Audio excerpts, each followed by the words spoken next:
make us record before we start sharing screen, which I would prefer that they did not do, but that is what it is.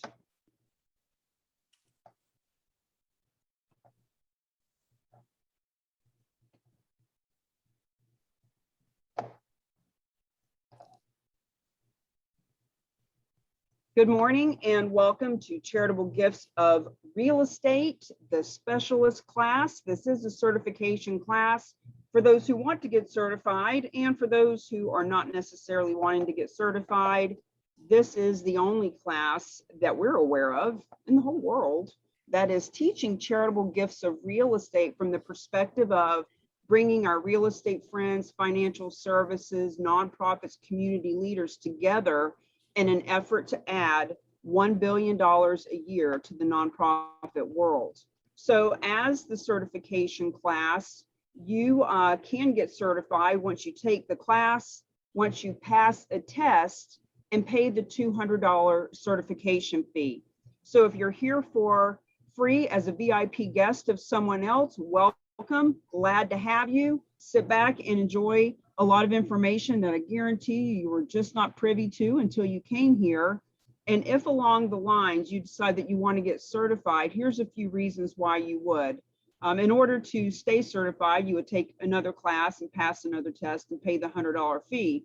But the reason why you would want to get certified is you can have the designation of CGRES, Certified Charitable Real Estate Specialist. You are then open to being on a open office hours with Realty Gift Fund on Wednesdays at 1 p.m. Eastern. As you meet Bruce today and hear how brilliant he is, you're going to want to have access to him on a weekly basis to get any questions answered about charitable gifting of real estate. Those who get certified are listed on our website, The Rock. We are working right now to add a map to the website so that when people pull up the United States, they can see and click on people who are certified in different regions. You will be able to bring VIP guests to this class as a part of the certification class and or as part of the mastery membership, which I'll talk about a little bit later. Right now, we are opening the class for free to the majority of people because this is a big topic. It requires a little bit of focus to learn how it works. We want our realtors to have nonprofits come in they can partner with, nonprofits to bring realtors and financial advisors, et cetera. But there is going to come a point where there's so many people in the class that you will need to be a part of the certification and mastery membership to bring your guests. So keep that in mind. And also, for those who are part of the certification, there is a $1,000 bonus on the first deal that you do with Realty Gift Fund. In other words, they want to incentivize you. They want to reimburse you for any monies out of pocket. The mastery membership, which I'll talk about later, is $1,000 to belong to it for a lifetime. It will be going to a $300 a month membership shortly, but until then, we are giving you the option to be a member for life for $1,000. And that's why we came up with $1,000, because Realty Gift Fund will reimburse you for that, but they want you to have money out of your pocket, a little skin in the game in order to do the work. So let's talk about what you're going to be getting into today, what the sections look like. Section 1, we talk about the concepts and collaborators. We talk about in section 2, the benefits and strategies for everyone involved. What we love about this is that this truly is a win-win-win. Everyone, any business, anyone who's wanting to make money, making a difference can with charitable gifts of real estate.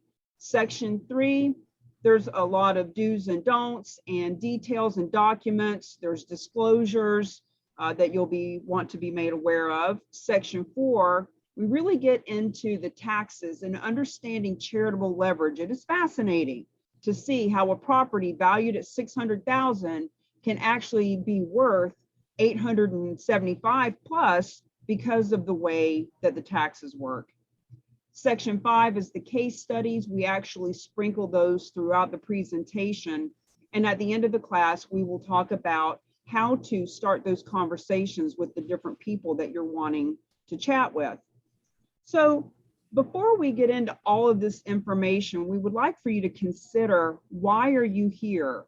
There are opportunities here for you to become that go-to specialist in your marketplace. You can be that go-to nonprofit that does benefit from gifts of real estate, that gives the tax benefits to the donors. So is it about you? Is it about your clients? Do you want to be an advisor to your clients with a tool that no one else in your marketplace is currently talking about? Do you want to help your favorite nonprofit? Do you want to help all the nonprofits in your marketplace? We really want you to, as you're with us today, you'll be thinking of people that you want to talk to and ways that you can leverage this in your business building and in your fundraising. So really start dreaming about how this can benefit your community as well. Let's look at some of these numbers. So you're really here. The crux to the matter, the rubber meets the road when you procure your first charitable gift of real estate. And let's just say, for example, that it's that $600,000 valued property that I mentioned a minute ago. Now, you as a real estate agent, remember that you get paid a full commission to list and liquidate these donations. So in this example, let's call that 6%. So there's $36,000 to you. Of course, you split with the buyer's agent. Your clients, look, this $275,000 comes from the fact that this $600,000, if this property is a complete donation and there are no capital gains tax, that $600,000 is actually something that they can write off of their adjusted gross income. And it's almost like the government is writing them a check for $275,000 because they're not paying the $275,000 that they would have if that was in their income. So the favorite nonprofit or multiple nonprofits in this example would get $558,000 from this donation. And we're going to get into way more about why this is. Don't get too hung up on the numbers right now. We just want to whet your appetite to see that this $600,000 piece of property, when it is donated, turns into $869,000 worth of money into your community, into your pocket, into your client's pocket, into the nonprofit's pocket. So this is charitable leverage at its best. And we don't know of any other way that you can leverage a piece of property like this. So start thinking about how this can strengthen relationships, the people that you currently do business with, when you can share a way for them to give smarter and to save money and to make money, etc. It strengthens relationships. Look, you gain access to the high net worth people that maybe you've always wanted to gain access to. I can speak from experience that I am being introduced to people that I would normally never have access to, because this is an interesting conversation. It gets their attention, it opens doors, and it breaks the barriers that we might formerly have had. It raises your profile socially, professionally. You go from being realtor to advisor. As a financial advisor, you go from just a typical financial advisor to someone who understands how the clients can give smarter and have these tax benefits. So be thinking of that. Earning full commissions, obviously, as a real estate agent, and as a financial advisor, you can add assets under management. And let me just say, the reason that some of these words are underlined, I've got to make a note to myself to say this in the beginning, is because there is a workbook. And if you have not received the workbook, I'll make sure that you get it when I hand the mic over to Bruce. In the workbook, you have blanks that you can fill in as we go along. This is important if you want to get certified. If you don't want to get certified, that's okay. You're not going to be taking a test. But these are things that we want you to remember for the test. Guys, this gives you more introductions. I'm in Florida right now, and I'm being introduced, no kidding, on a daily basis to anywhere from 3 to 10 people that are movers and shakers in this marketplace, that are experienced professionals that want to leverage up and be a part of the solution and help in the community. I'm being introduced to nonprofits left and right that are starting to do campaigns with us. So I can't stress to you enough how many introductions you get from this. And ultimately, it is to get that first gift of real estate, more commissions, more referrals. This gives you a unique value proposition. I'm telling you, there's no one else in your marketplace doing it. Over the next 3 years, my personal goal is that we have a charitable real estate specialist in every major city and every 25-mile radius marketplace of this country. So you won't be the first forever, but you are right now, and it is a high value proposition. Financial outcomes, once again, that create that charitable leverage. You're making money and making a difference. We hear that tagline so often these days, but in this case, the win-win-win is that you can't make money unless the nonprofits are getting funded, and the nonprofits can't get funded unless you're making money. So it's a beautiful combination. It is a timely alignment. I've actually had people ask me, Cami, with everything that's going on with the capital gains tax being changed and 1031 tax exchanges going away, did you bring this to the surface because you knew that was going to happen? And I say, no, it's just a great coincidence. That's one of the things that we'll talk about. We want you to know that nonprofit is a massive economic force in this country. 1 out of every 10 people works for a nonprofit. I think about that when I'm out at a gathering and there's 100 people there. I think, you know what, there's 10 people in here who make their living from nonprofit. Major gifts of assets are buzzwords. It is the most important topic in the nonprofit conference.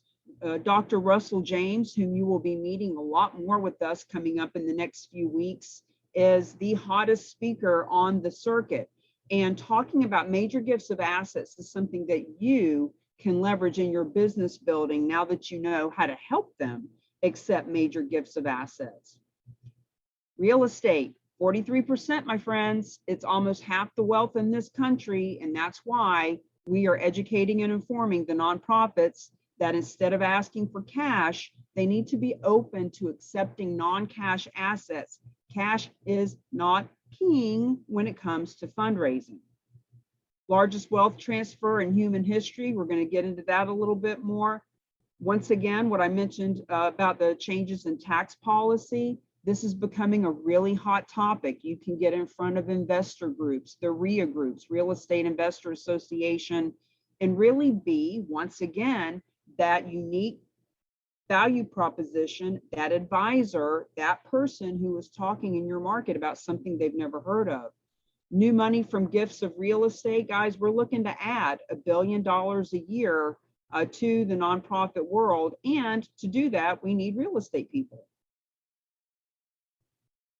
So here's a few things that you're going to learn today just to get some of these questions out of your head. You may be thinking, why haven't I ever heard about this before? It certainly was the first thing I thought of when I was sitting in that chair at that conference 2 years ago.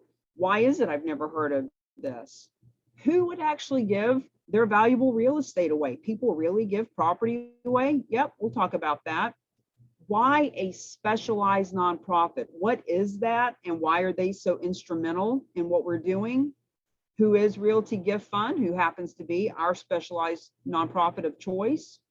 Who are the real agents of change? You'll hear these different monikers and see different logos, and we'll be referring to different groups. So it's important that you know who everyone is. We are going to get into what is this thing called charitable leverage. What do I do with all this knowledge? Once again, we're all here to generate gifts of real estate for whatever reason that you're wanting to. So we'll talk about, now that you know this, what do you do to leverage it? And how do you get that first gift? How do you talk to donors and nonprofits and financial advisors, etc.? So please feel free to write your questions down or put them in the chat. We will do our best to go over and look in the chat. In between each session, we will be taking a 5-minute break. We got a lot of material to get through, but at the break, we will look and make sure that your question gets answered. We encourage and invite you to turn your camera on and to come in and ask any questions too. Now, think about all these different types of people. As we move forward, you're going to be thinking, oh my God, that realtor needs to know about this. What about this small nonprofit? What about this huge nonprofit? What about the board members? What about the people that I know as a real estate agent whom I've helped to sell multiple properties, and I know they have 100 rentals around the country? In other words, write them down as you're thinking about it. Just stop and write down John Smith, because I guarantee you, you will think of at least 10 people during this class that you'll want to share this information with. So just take the time to write them down. Let's get into section 1 of what are we doing and who are the players, so that as we talk about these players, you have a concept of who they are. And we want to start with really explaining philanthropy and the connection with real estate and the tax code. So some people I've talked to really don't see themselves as philanthropic or philanthropists, but let's just see that it is the love of mankind and humanity. Generosity in all of its form: time, talent, treasure, volunteering, donating money, creating these different events, giving of your expertise, creating websites for people, or showing up as their charitable real estate specialist. If you're here on this class, you are a philanthropist. 501c3, I didn't know what that was. It's an IRS designation for qualified organizations that provide goods and services for the public good. Tax deduction, introduced by the IRS in 1917. You'll hear us say that this has been around for over 100 years. Charitable gifts of all kinds made to qualified organizations that are 501c3s, and in our case, specifically real estate. How does all that come together? In 1917, law incentivized charitable giving from all taxpayers, the wealthy and everyone else. It gave everyone a way to give back to the community. So what is a charitable gift of real estate? A charitable gift of real estate to a qualified 501c3 nonprofit provides the nonprofit an asset it can sell to fund its programs. This is not about creating a portfolio of property for the nonprofit to move into or manage or maintain. That is a fallacy. I talk to people all the time who are wanting us to help them find a building for a specific nonprofit. That can happen, but it's a needle in a haystack. This is about getting the funds from the properties donated so you can buy the building you want. This entitles the donor to a tax deduction against their adjusted gross income. We showed that a little bit earlier, that 275, when that 600,000 or that $1 million appraisal, whatever the appraisal is, that is what can be written off within reason, and lots of other, stipulations around what the tax benefits are to that donor, but it is a tax deduction. Now, if the asset is appreciated, increased in the value from the time of initial purchase, the donor avoids capital gains tax that would be owed. This is really huge. We're going to talk about it a lot. So it sounds simple enough. A gift gets given to a 501c3, gives them the ability to have this asset that they can sell, and the donor can have all these beautiful write-offs. But the problem is it's really complex, it's risky. Nonprofits in general just aren't willing to take these properties because it can be so risky. So 90% of charitable giving is in the form of cash, even though such a small percentage of our wealth is in cash. And guys, only 2% of charitable giving comes from gifts of real estate. It's still $8 to $9 billion, but it's a small amount when you look at the pie. So despite the fact that real estate is the largest asset class in America, and that it would be smart for nonprofits to accept from the 43% as opposed to the less than 10% of cash, the fact is they just can't. It's too complicated. So what there is a solution, and the solution is this thing called a specialized nonprofit. And just for a visual, I always say that specialized nonprofit is the bridge. It's the go-between between the donor and the nonprofit that they want to benefit from the piece of real estate. They exclusively accept gifts of real estate. So every nonprofit has their mission of what they're doing. If a nonprofit is helping in education, that's what they should do. If they're helping to feed animals, that's what they should do. This nonprofit is all about accepting gifts of real estate. It provides the donor the full complement of tax benefits. In other words, the specialized nonprofit takes care of all of the paperwork so that the nonprofit that's getting the proceeds doesn't have to worry about all that. I've talked to a lot of nonprofits and they're very grateful for that aspect. The specialized nonprofit absorbs the title and financial risk inherent in all of the gifts of real estate. The nonprofit that is benefiting, that is getting the proceeds, doesn't even need to know the address of the property. That's how far removed they are from the process. The specialized nonprofit works with the brokerage community to optimize the net sale value. They hire the real estate agent in the town that the property is located. They need people to fix the property up, or title companies, and they are the ones that take care of all that. They pay the local broker a full commission to sell the property. Now, not every nonprofit, a specialized nonprofit, will do that. I interviewed 6 of them, and I've seen since then about 6 more that aren't so focused on the real estate community, but this one gives a full commission. And they grant other nonprofits the bulk of the cash proceeds realized from the sale. 90 to 97% of the sale proceeds go to the nonprofit or multiple nonprofits that are partnered with our specialized nonprofit. So Realty Gift Fund is that specialized nonprofit, and I'm going to hand over the reins to Bruce Geis from Realty Gift Fund. Bruce, I will drive for you.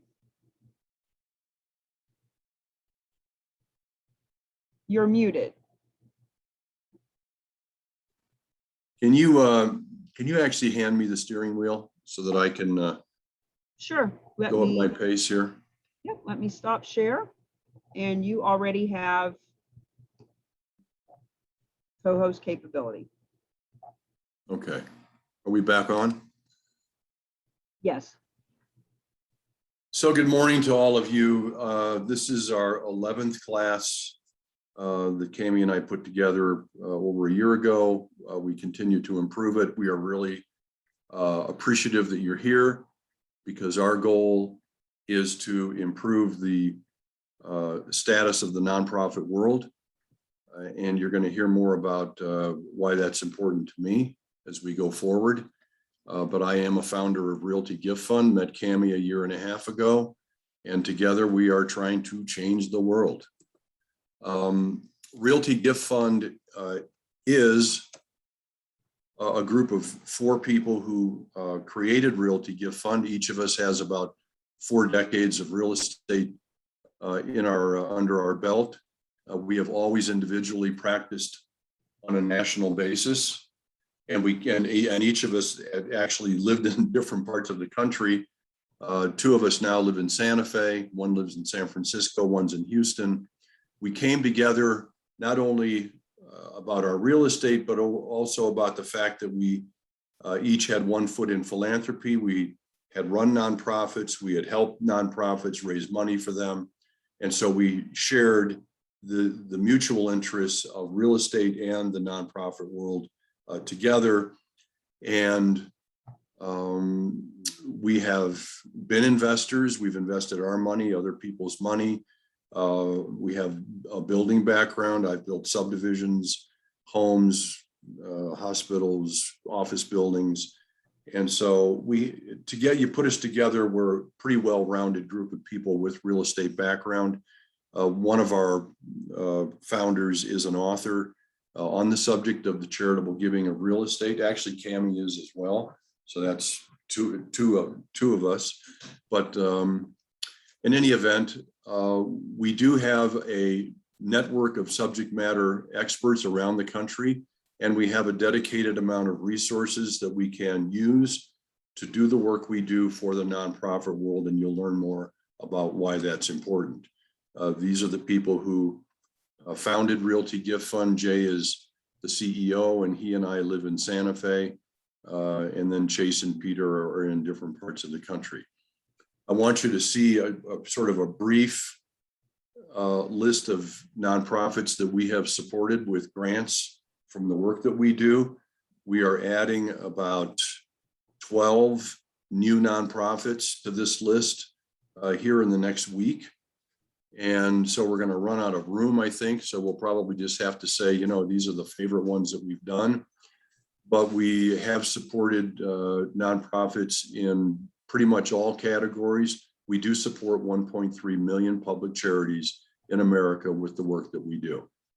So Cammie referred earlier to the fact that when you look at total charitable giving in any particular year, that about 2% of that giving from all sources, 2% comes from gifts of real estate. You might not think that that's particularly remarkable or, you know, a moving statistic until you look at the fact that 43% of America's wealth is comprised of real estate. And when we saw this statistical difference about 20 years ago, actually, the four of us sat down and said, is this a problem that can be solved? Is this just reality? Let's do some research. And we did. And we'll talk more about that as we go along. Actual giving last year, 2020, was $474 billion from all sources. I've rounded it down here to 450 billion so that the 2% equals 9 billion. These are easy numbers for us to keep track of because we're going to try to make a point here, okay? We're saying that real estate underperforms, and we're going to tell you why in just a second. We think the potential is to move the percentage from 2.2% to about 6.5%, increasing the contribution that real estate makes to the nonprofit pipeline from $8 billion to $28 billion. Okay, and that should have said 9 and move it to 29. But in any event, the potential, the addressable market is to add $20 billion a year to the nonprofit pipeline through only gifts of real estate. Now, if you're a real estate person and you look at $28 billion a year in sales and you do some math in your head, you say, well, that's, you know, those are commissions, they equal about $1.6 billion. What piece of that pie do I want? Let me tell you that the average deal that we have done at Realty Gift Fund is about $540,000, which means that the average commission is about $32,400. Okay. And this is why we are promoting what we do to new people in the marketplace, because we would like for you to understand that every time we accept a donation, which we do from anywhere in the country, we need a local broker to sell that property for us so that we can turn an asset into cash, which we are going to grant to the nonprofit world. Every sale needs a local broker.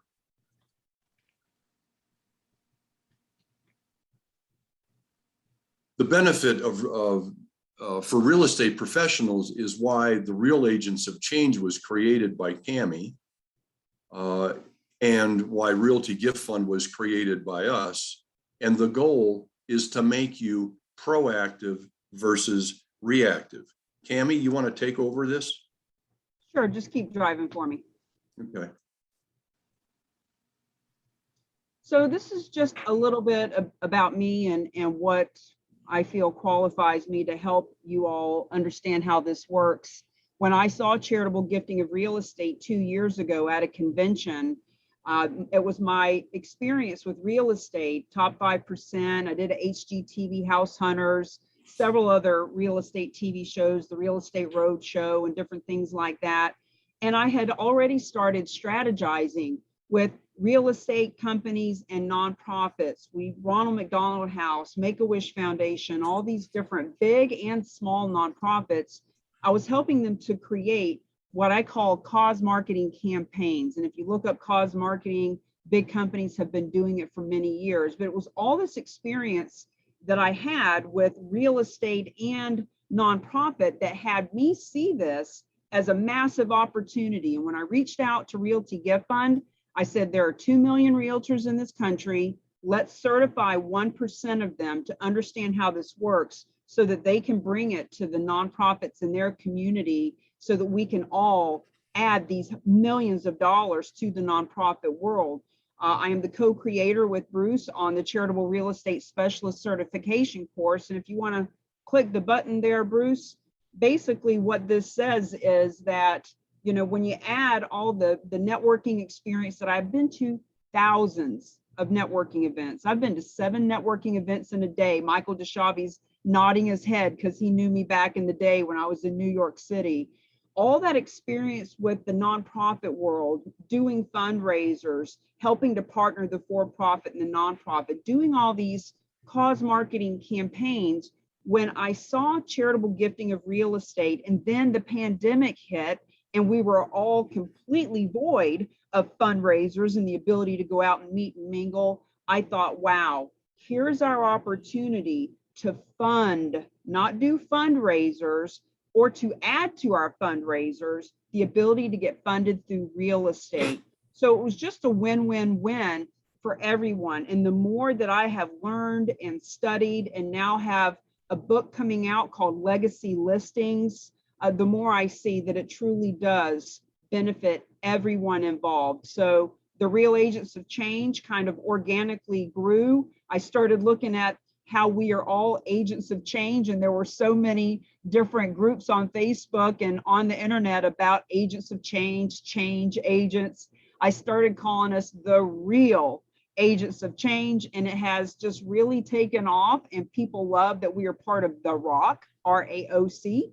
Rock, we are rock stars. We are rocking this out, and I'm traveling the country in my RV teaching folks about charitable gifts of real estate. And that is the end of section 1. I'd like to stop share of the screen and just open it up, let you all introduce yourselves. We've actually got some nonprofits on. I want to acknowledge Eldon and Dean from the Journey Home. They help keep our veterans from becoming homeless.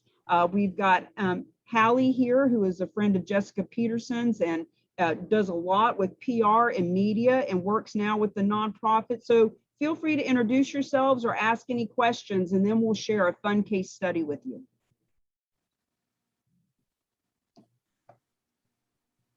Where's Eldon? Eldon Solomon, sorry. He is Eldon.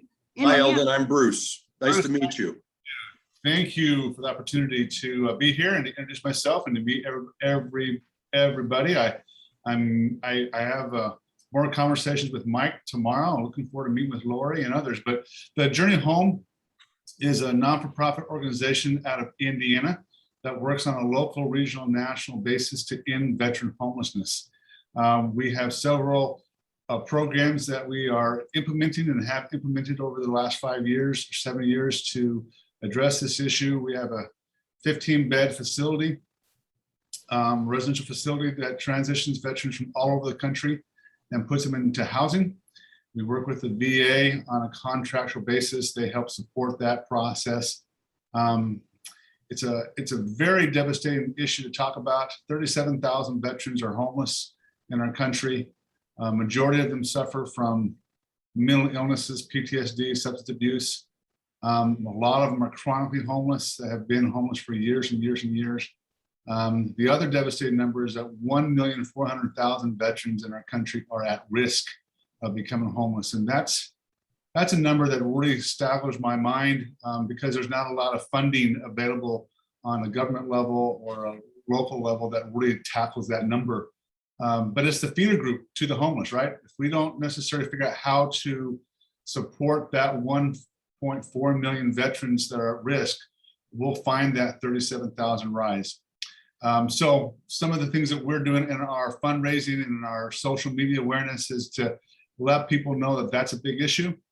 We have locally outreach programs with social workers that goes out and finds veterans that are at risk. We work the hurricane circuit, so to speak, the disaster relief.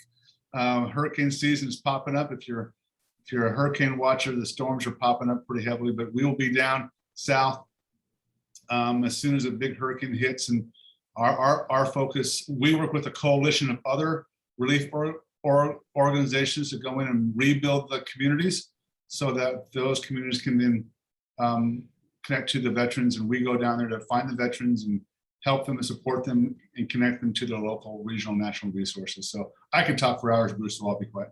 Well, I tell you, you're very fluent in what it is you're doing. And it's kind of, you know, it's what I love about the nonprofit world is that the people who are really invested in it know their cause, know the solutions that they might be able to bring, work with others. I've never met a more compatible community of professionals in the nonprofit community. And look, I've got to be honest with you.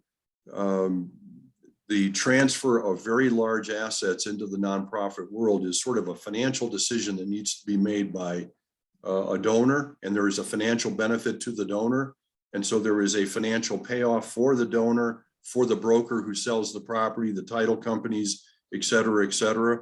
But this is really all driven, most major gifts of assets lead with charitable intent. They're not just tax breaks. In fact, anyone who comes to me with no charitable intent and just the intent of a tax break, the deal usually doesn't work.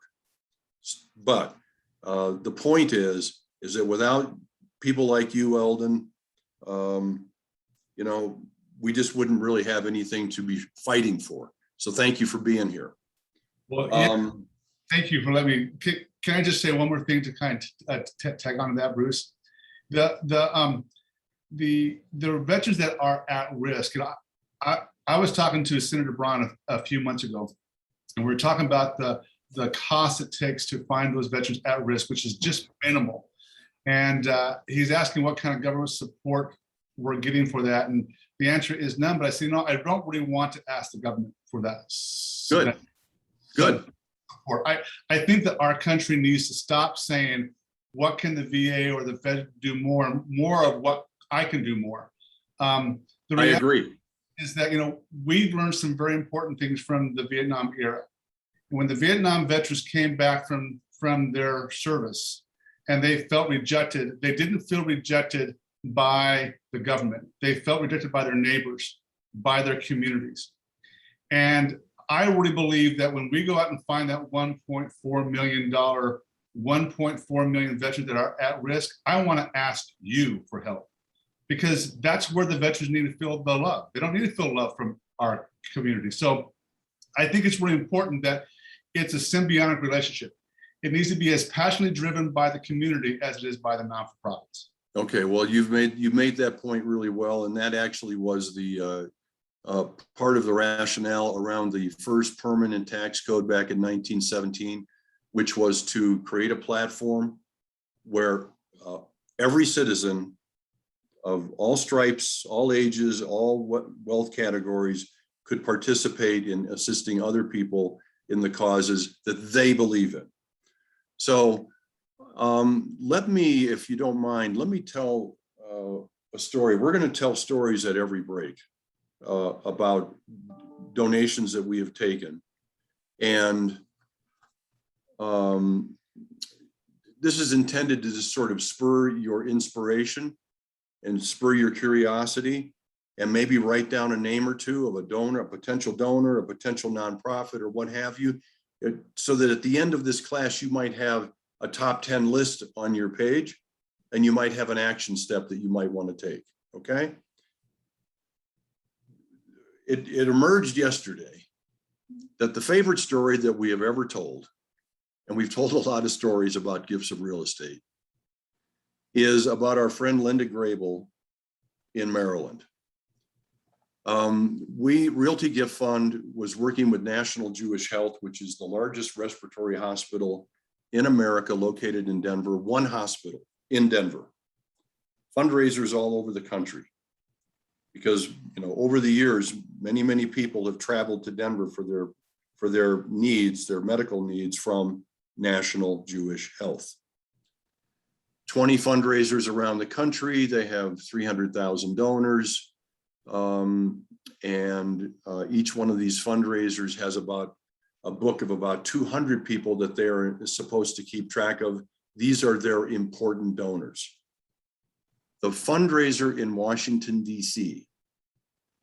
was keeping track of a woman in Baltimore, Maryland, who had been giving $25 a year to National Jewish Health for 32 years. $25. In the later years, it became $100, but it was not a lot of money. But the one thing the fundraiser did know about this woman is that she was loyal, and that she actually, as we were just discussing, she was into the cause, because I think a family member had been served by National Jewish Health. And then one day, Linda called the fundraiser in Washington, D.C. and said, I have a ski cabin that I no longer need. I bought it 30 years ago from my parents. Both of them have passed. I rented it out. The tenant just moved out after 3 years. It's 4 hours away. I know it needs work. I don't want to spend my time fixing it up, hiring a realtor, et cetera, et cetera. If you will take it, I will just give it to you. This is an example of someone who is willing to give away their real estate in pursuit of a cause, out of the convenience of, if you'll just take this, I'll give you the whole thing. Not a very large gift. It was a $70,000 ski condominium, 900 square feet in Lake Harmony, Pennsylvania, in the Poconos. The fundraiser said basically one thing: Linda, thank you for your very generous offer. Let me get my real estate team on the phone. And she called Realty Gift Fund. She referred to us as the real estate team, which is the proper way to do that. And we had a three-way call. The fundraiser, whose name is Kelly, Linda, and I had a phone call. The next day I called into Lake Harmony.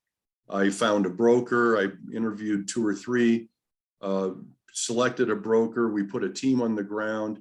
The appraiser went out at the donor's instructions to do an appraisal. My broker went out at my instructions to do her own evaluation of value and of condition.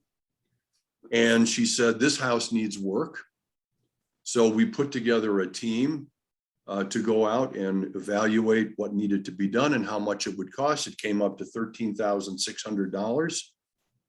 We were ready to start the work. It was Wednesday. Work was going to start Monday. Buyer shows up on Thursday, says, stop. I'll buy it from you for $70,000, the full appraised value, if you give me a credit for the amount that it's going to cost me to do the work. I want to do it myself. And the long and short of it, we went start to finish in 54 days. And from a woman who had been giving National Jewish Health $25 a year for 32 years, National Jewish Health received a check for $40,000. And that's just what happens when you pay attention to the people who are loyal to your cause, love what you do, and you don't get too concerned about their apparent capacity, because at many times in a person's life, their capacity changes. And this is why people actually do give real estate away, because even the largest portfolio owners in America wake up every Monday and say, why do I own this one? So into that story. Cammie, we had a break coming up here. We do. It is 11:47. Let's come back at 11:55. We got a lot of material to go through, so we'll see you at 11:55. Okay, good deal. And then we probably need to ask, if there are any questions or what have you, so. Sure. But Feel free to raise your hand in the chat too, and we'll I'll be right back.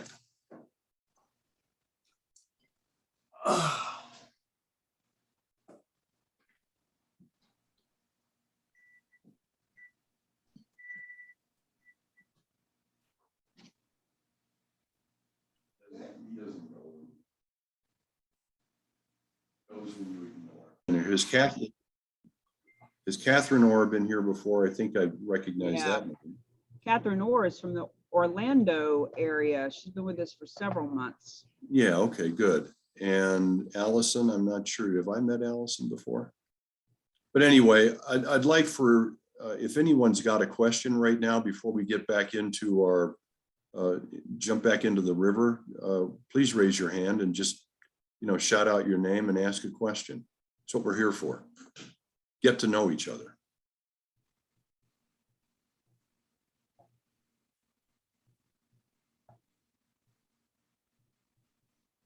Another veteran group. Anthony, I'm glad you're here. We have the veterans covered pretty well. Yeah, Anthony came as Lori Lane's guest. Ah, well, good for you. Good for you. Glad that you're here. I would like for people to pop their faces back on the screen here as evidence that we are ready to go. Well, it's 11:54. We got 1 minute to go, and we're going to jump into section 2 and start talking about all these benefits to everyone.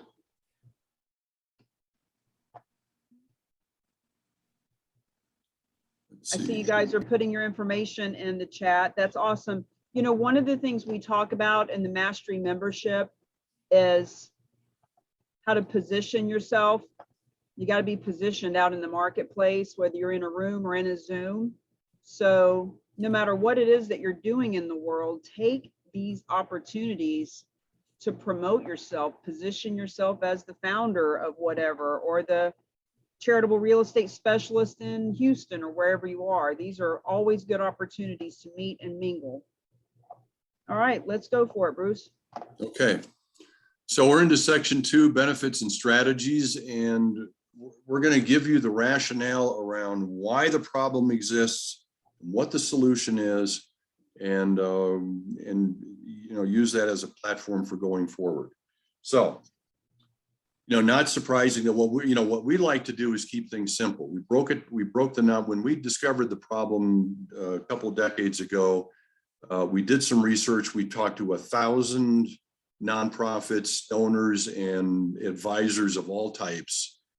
And we broke philanthropy down into its critical elements, the three-legged stool we call donors, nonprofits, advisors. In order to make a charitable gift, you have to have a donor and you have to have a nonprofit.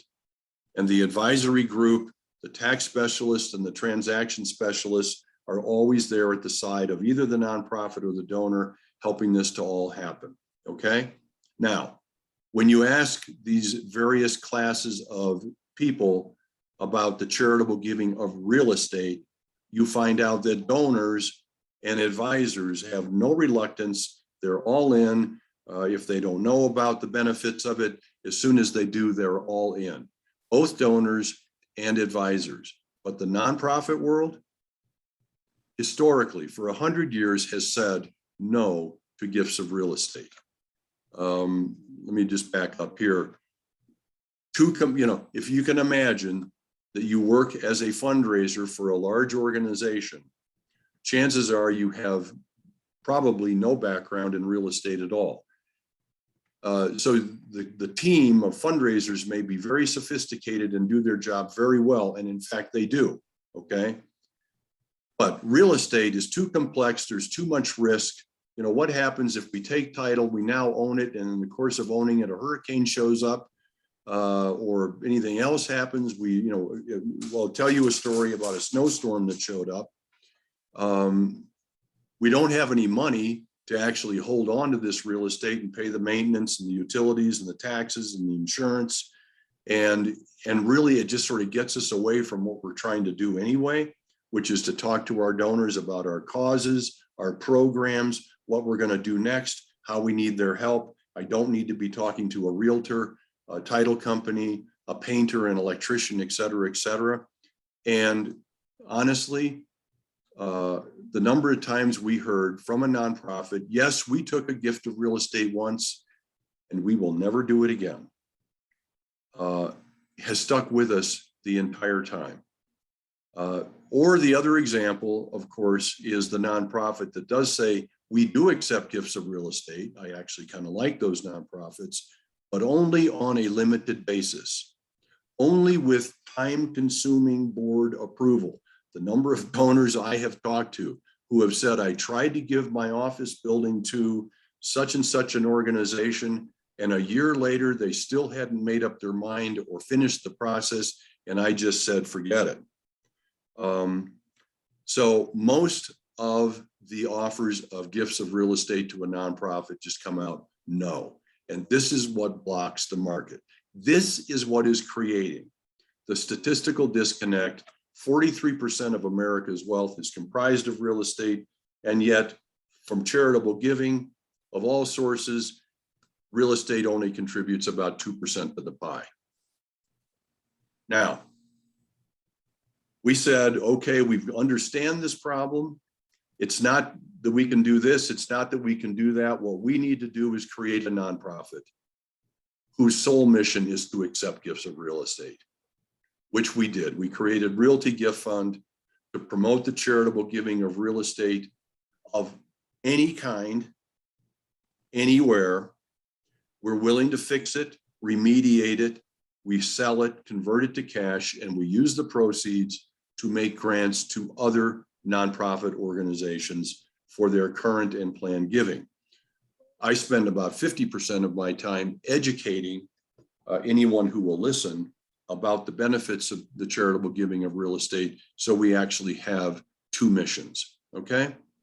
Now, Tammy mentioned earlier this sort of timely alignment of interests that's going on in America that makes it really worth your while to spend the time with us today on this class, because it's not that we have a good idea, it's just, it's the nonprofit universe is all merging and melding into a narrower lane where they're all seeing things pretty much the same way, and they're trying to figure out how they participate in not only the opportunity, or not only in the solution, but the opportunity.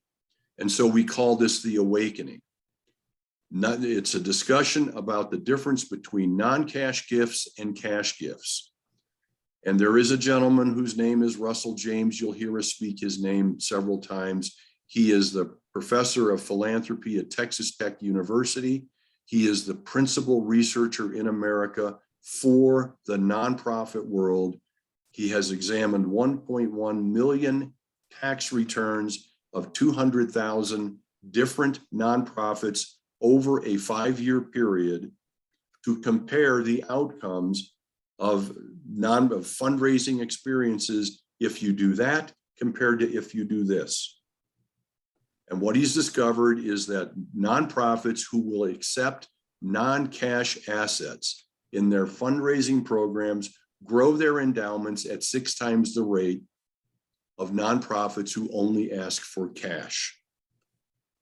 He has discovered, and a good friend of mine, Jackie Franey, who's a lead fundraiser at the Nature Conservancy, has anecdotally said, donors will give 3 to 7 times more in a single gift if you accept a gift of a non-cash asset, because donors are asset rich. Major donors are asset rich, and they're always kind of cash conservative. That's kind of no surprise. And what else? The other thing that nonprofits are learning in this awakening is that, okay, we have never been asking for gifts of non-cash assets. But you know what? We don't need any additional donors in order to do so. They already exist on our donor list. These are the people who support us. These are the people who love us. We have simply not been asking for the right kind of gift. And there's a lot of training going on in America at the nonprofit level about how to ask for gifts of non-cash assets and the reason to do so. Okay. And our contribution to that is to explain gifts of real estate. We want nonprofits to shift their acceptance policies, not to accept directly gifts of real estate. That would be a bad idea. The nonprofit world has proved that over many, many decades of trying to do it and not doing it very well. But to safely ask their donors for gifts of real estate and then collaborate with a specialized nonprofit such as Realty Gift Fund. That collaboration means that the nonprofits, like the ones we have with us today, stick to doing what they do well, okay? Promote their cause. Cultivate the emotional connections between their cause and their donors, the people who love them. Share the benefits of what you have learned, of what you are about to learn about gifts of real estate and non-cash assets. And there are many benefits for the donors, okay? And start asking for gifts of real estate. It's going to be easier than you think. There's more of it out there than you could imagine, okay? And we want you to start participating in the collaboration with Realty Gift Fund, who in return is going to intervene at the critical moment when no one knows what the answer to the question is. And we will participate in a three-way Zoom, a three-way call, face-to-face meetings, whatever. When you get somebody who is interested in learning more about gifts of real estate, we will intervene on behalf of everyone. We will commit our resources to accepting a gift of real estate. We will solve whatever complexity, and believe me, we have taken gifts of real estate that were full of complexity. We have taken gifts that were full of simplicity, but you never know quite what you're getting. And when we are done, we grant the bulk of the net proceeds to other nonprofits named by our donor in the donation agreement that they sign with Realty Gift Fund. Okay. And we're going to, I guess I should just say it because Cammie already has. We grant away at least 90%, and in one current case, we're granting away 98% of the funds that are left over at the end of what we do. Some people, some organizations that share the space with us, there's only really just a few, either keep 100% of it for their own single nonprofit, or they keep 35% of it to, as their share of the effort that they made. We're simply trying to tackle this on behalf of 1.3 million public charities who can all participate in this. And we're trying to keep the least amount we possibly can to keep ourselves alive, to grow our organization so that we can help the most nonprofits possible by just taking our fair share, okay? Now, there are benefits to the donors for making gifts of appreciated assets. And this is something that, it surprises me whenever somebody says, gee, I just wrote a check for $5,000 to the prep school in my area or to the Cancer Society in my area, okay? A $5,000 check, a $10,000 check. And I look at them and I say, you mean you don't have $5,000 worth of stock? You could have given them instead the stock that you paid $2,000 for? Because if you make the gift of an appreciated asset, it goes out the door at the current market value, $5,000. So you get a tax deduction for that. The nonprofit receives an asset they can sell, pretty much right away. They get the full market value for that. and you don't have to pay any of the capital gain taxes that you did if you had written a check for $5,000. You had converted that stock into cash and then sent the cash to the nonprofit. You paid taxes on that, and you probably paid, if it goes from 2 to 5, you probably paid, $1,000 in taxes. It just isn't smart giving. The benefit of a donor of making a gift of an appreciated asset is that you avoid the capital gains and the depreciation recapture on a gift of real estate. You qualify for a tax deduction against your future income based on the current appraised value of the real estate. Really important point, people. If the property appraises for $800,000 and they make a gift to Realty Gift Fund, and we take title and we go out to the market and sell it and work with a broker, and we list it for $800,000, but we sell it for $790,000. The tax deduction is still $800,000 because it is based on the appraised value, not what we sell it for. This allows donors to make legacy gifts to the nonprofit world while preserving their liquid assets. They're using their assets, their hard assets that they don't need anymore, to fulfill their philanthropy. They're keeping their liquid assets for their lifestyle and to hand down to their children. It eliminates a complex asset from an estate that might not want to be handed down to the next generation. It simplifies transfers to the next generation. And every deal that we have ever done has a convenience button associated with it. That red button that from Staples, you press it and that was easy. That's what our donors are looking for. If you'll take this off my hands, we'll give you the entire thing. We've taken shopping centers, office buildings, a partial interest in a resort, restaurants, raw land, and many, many houses. And they all have this convenience thing attached to them. And of course, there's another bargain here that our donors can benefit from, which is that we can pay them some cash. If you have an $800,000 house, let's say, but you want to recover $200,000 worth of cash that you maybe recently spent on the house, or that your kids are going to be going to college and you need to put money in the bank for tuition, or you want to take your wife on a cruise, or it doesn't matter what the need is for. If you just say, I'd like to trim the gift down from $800,000 to $600,000, write me a check, please, for $200,000. The cash portion will be $200,000. The gift portion will be $600,000. This is called a bargain sale, created by the IRS in 1917 to allow for donors to have their way. I need cash to pay off debt, to return my initial investment, to tailor the size of the gift to a level that I can actually use. I can't use an $800,000 tax deduction. I can use a $600,000 tax deduction.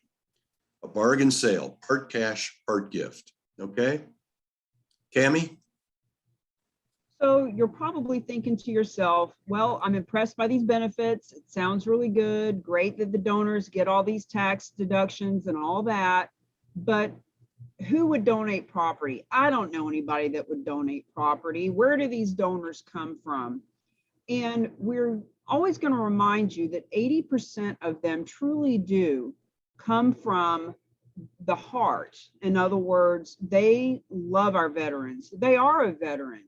They've been helped by your veteran group. They love animals, etc. So 80% of them do it because it's the right thing to do. And 20% of them do it for all of these tax benefits, especially because of what's happening right now with the tax laws. So either way, what we want you to know is that these people want to donate. What I love about this, there is no selling, there is no convincing. We're not trying to talk someone into donating real estate. We are educating and informing them that it is an option. It is a way for them to give smarter and to have those tax benefits. And I'm telling you, they are grateful that you informed them about it. Keep in mind, $8 to $9 billion a year is being donated to nonprofits through these types of gifts. And these folks are eager to learn more. Some of them are looking to donate something right now. Some of them will plan it for the future. You know, with the end of the year coming up, even though it's only August, from a tax perspective, the end of the year is coming. And when they find out that they can actually get a tax deduction in this year, even if the property sells to the end user in January or February, that's a big benefit to them. So you may be thinking, where do you find these donors? I get it, you say that, but the thing is, you do. You already know them. The story that we share about Linda donating her real estate and generating $40,000 for that nonprofit, we all have a Linda. Every one of us knows someone that would donate property if they knew it was possible. So you already know them, and we're going to teach you how to ferret them out, how to identify, how to access, how to have conversations with them, how to start letting them know that your nonprofit benefits, that your real estate company has charitable real estate specialists, that your financial advising organization has experts that can advise them on this. So put a pin in that for right now. We only bring this little part up because we know in your mind, you're thinking, where do I find these donors? We just want you to stay with us, stay in the material, because towards the end, we will talk about that. And the more you stay engaged with us, the more you'll see the emails and the social media pieces and the text and the scripts that we can help you with to find these folks. So let's get into the benefits to the nonprofits. And I'm going to hand this back to Bruce, but I just want to make a comment. We really love this slide. It just goes to show there are 17 different types of nonprofit organizations, and of course, hundreds of subcategories. Keep in mind, charitable gifting of real estate is a niche all its own, but in that niche, there are sub niches. So there are so many nonprofits out there that there could be 100 realtors in one office that are specialists. One loves the veterans, one loves animals, one loves kids, one works with churches. There is no mindset of competition here. We talk about collaboration, and even you nonprofits can collaborate together, because when you come together to share the word about this, if the average donation is $550,000, there's collaboration even in each donation. Bruce? Thanks, Cami. I'm just going to make a note here of a story I want to tell you that Cami just sort of reminded me of about all these nonprofits. So getting back to the benefits for the nonprofit world. Okay, so those of you who are running nonprofits, I want you to listen to what it is we're about to say here. You can receive the benefits of a gift of real estate, and you don't take any of the risk and you don't take any of the liability. We have been on the phone with the largest nonprofits in America. We deal with the largest nonprofits in America. And some of them have said, okay, is there going to be a contract between our nonprofit and Realty Gift Fund? No. If you want one, we'll create one, but the answer is no. We want you to do what you do best, and we're going to do what we do best. And we're just going to have a handshake arrangement because in the end, every particular donation is driven by a donation agreement, which is a contract between the donor, Realty Gift Fund, that in the contract says, when you're done, the money goes here. So everyone's kind of covered contractually when a donation is made. We don't need a contract between your nonprofit and our nonprofit. But you can accept the benefits of gifts of real estate if you will promote them, but you don't have to take the risk. Here's the second thing here is, to me, the most important thing. Embrace your donor's best interests. Allow them to make the gifts they want to make, which are gifts of appreciated assets. This is where your major giving lies, okay? Someone will write you a check for $200. Someone will write you a check for $1,000. That's fine. Someone who writes you a check for $50,000, $40,000, a major gift, that's coming out of a gift of a major asset, and it's probably coming out of a gift of an appreciated asset. This is what they're trying to give because it is tax smart for them, and you want to encourage them to make these kinds of gifts. Russell James will tell you, and by the way, I hope you've written down the name Russell James, okay? Go to his LinkedIn page, and for free, he'll give you all the research that he's done over the last, 4 or 5 years, okay? Here's what Russell says. Strengthen your donor relationships by tapping into their wealth bucket and stop asking for gifts from their income bucket. Donors begin to realize actually how philanthropic they can be when they realize they wake up every Monday morning and they look at each other and they say, why do we own this? And then they find out that they can actually give this away, avoid all the capital gain taxes associated with it, make a legacy gift to a nonprofit that they love, okay? That's a gift from their wealth bucket, not from their income bucket. And now they feel wealthy, and now they feel closer to you. This will allow you to grow your endowment at 6 times the rate of nonprofits who only accept cash. It will grow the size of each one of your gifts against gifts of cash. And it will expand the number of major gifts to your organization without adding one new name to your existing donor list. I spoke with a woman yesterday. New nonprofit, 10 donors. She has 10 donors. And this is really kind of a challenge for me because I'm trying to help her figure out how she's going to get a gift of real estate. She has 10 donors who support her right now. But then I found out, I said, well, do you have any influential people who are on your board? Yeah, it turns out that there are 6 NFL football players on her board. And then it turns out that those players, belong to another group and another group. And, she's involved in a really influential group of people.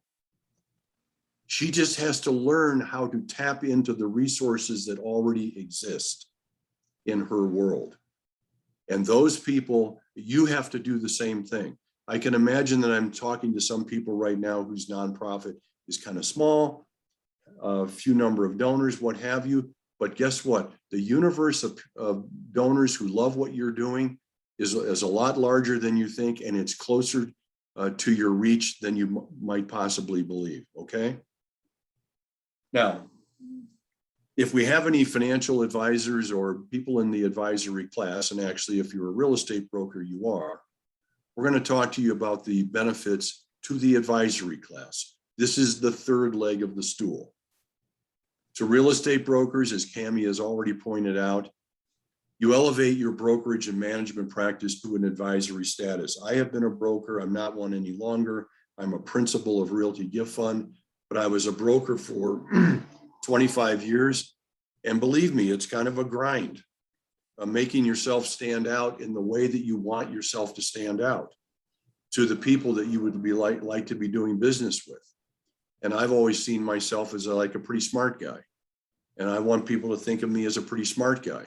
Well, you learn this work that we're doing, you absorb this, you make this part of your practice, you become that smart person who's elevated to an advisory status.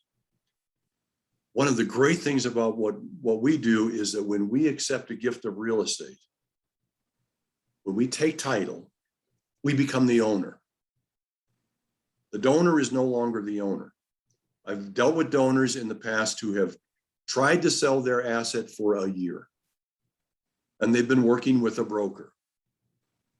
And I call the broker and I say, how's that been going for a year? Not one showing, really? And this is a true story. Not one showing in 1 year, okay? Really? Yeah, you know, he is stuck on $1.3 million. And I've told him that in order to get some interest, we've got to list it at $1.1 million.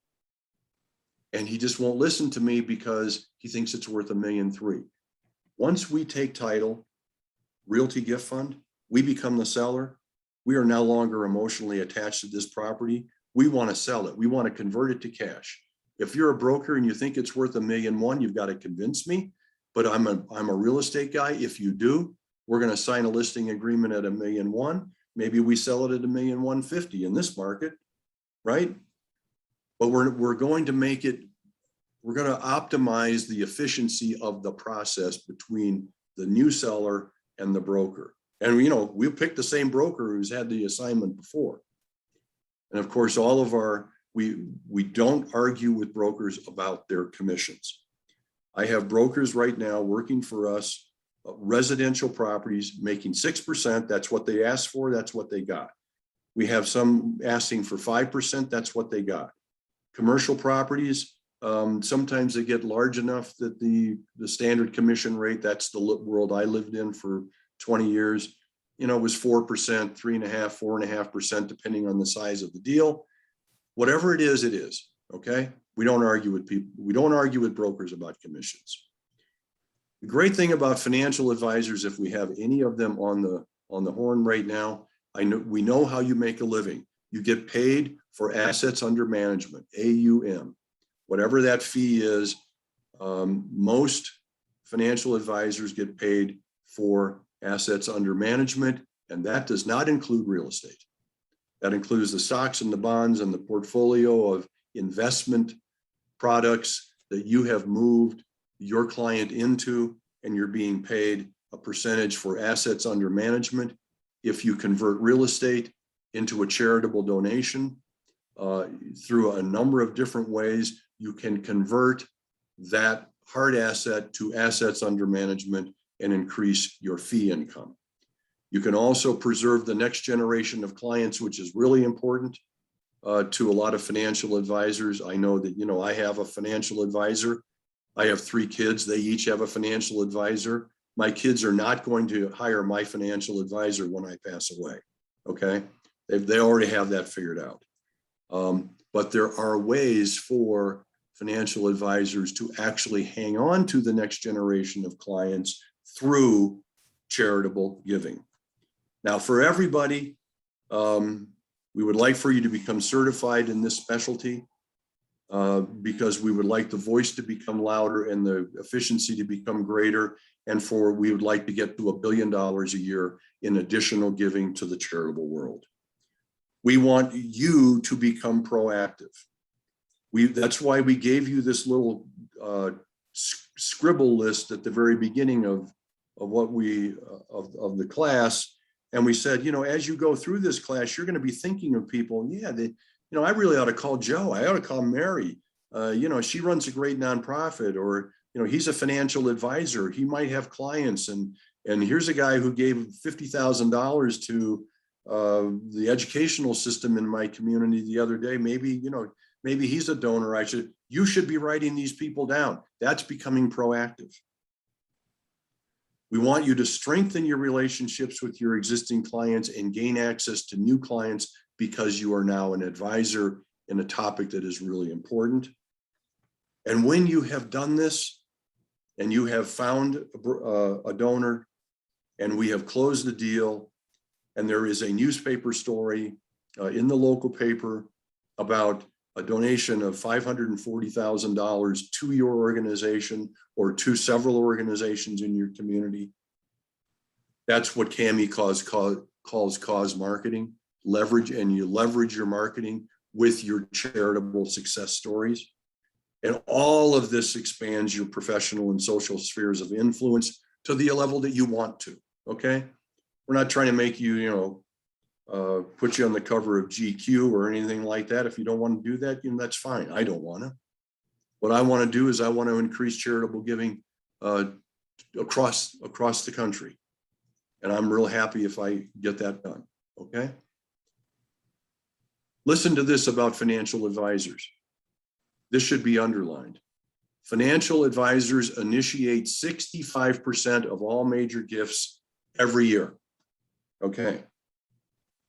And guess who their favorite nonprofit is? They have one. It's called the Donor Advised Fund. And I want you to pay attention to this next 4 minutes with me, okay? Because you're going to learn something about where money exists for your nonprofits if you are a nonprofit. There is a fund out there waiting for you to raise your hand and say, I need money. And it's called a Donor Advised Fund, okay? It is the fastest growing public charity in the nonprofit world. And here's what it is. It's a charitable investment fund regulated by the government as a public charity. It is funded by a donor with one big giant gift, or you can make contributions to it, like making a contribution to your IRA over the years.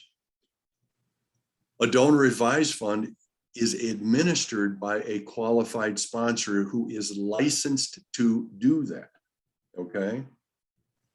In other words, a great example is your community foundation. The community foundation, who is sort of the central core entity that supports the nonprofit enterprises in your community, houses donor advised funds for members of the community. They are called a qualified sponsor. But the fund itself, what the fund is used for, is to make grants to small nonprofits, small amounts over a period of time. You can take your lifetime to spend all the money that you have in these funds if you want to, okay? And those grants are directed by the donor. So the fund is funded by the donor, and at that time that the funding is made, there is a charitable donation made and a charitable deduction allowed. And then once the fund is created, the donor gets to put his hands in there and say, this year, $5 grand here, two grand there, 10 grand there. And if you're a small nonprofit in the community, you want to run to your community foundation and say, I'd like for someone to take an interest in the cause that we are supporting here. We would like a grant from a donor advised fund, from somebody who's interested in what we're doing. A donor advised fund is an alternative. The IRS created this back in the 70s as an alternative to private foundations, which are very expensive to create, very expensive to administer.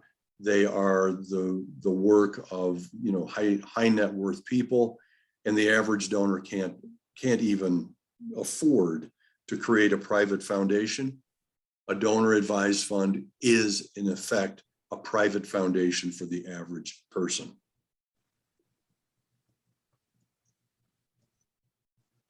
Why am I not moving forward? Here we go. Okay. So the reason financial advisors like this so much is that the direction of the charitable account can include or be passed on to others. In other words, his client creates the donor advised fund. They've converted an office building worth $2 million into cash. They put it into a donor advised fund. Now the financial advisor gets to manage the investments of the donor advised fund. And when the parents who created the donor advised fund pass away, guess what happens?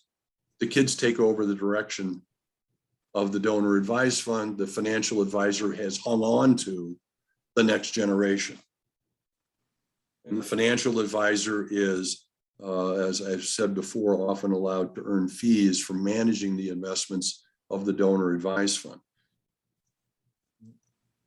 Contributing real estate to a donor advised fund converts, as I've said, hard assets to assets under management on which the advisor earns fees. Okay, look, the point of this is that we've got a number of nonprofits who are in the call today.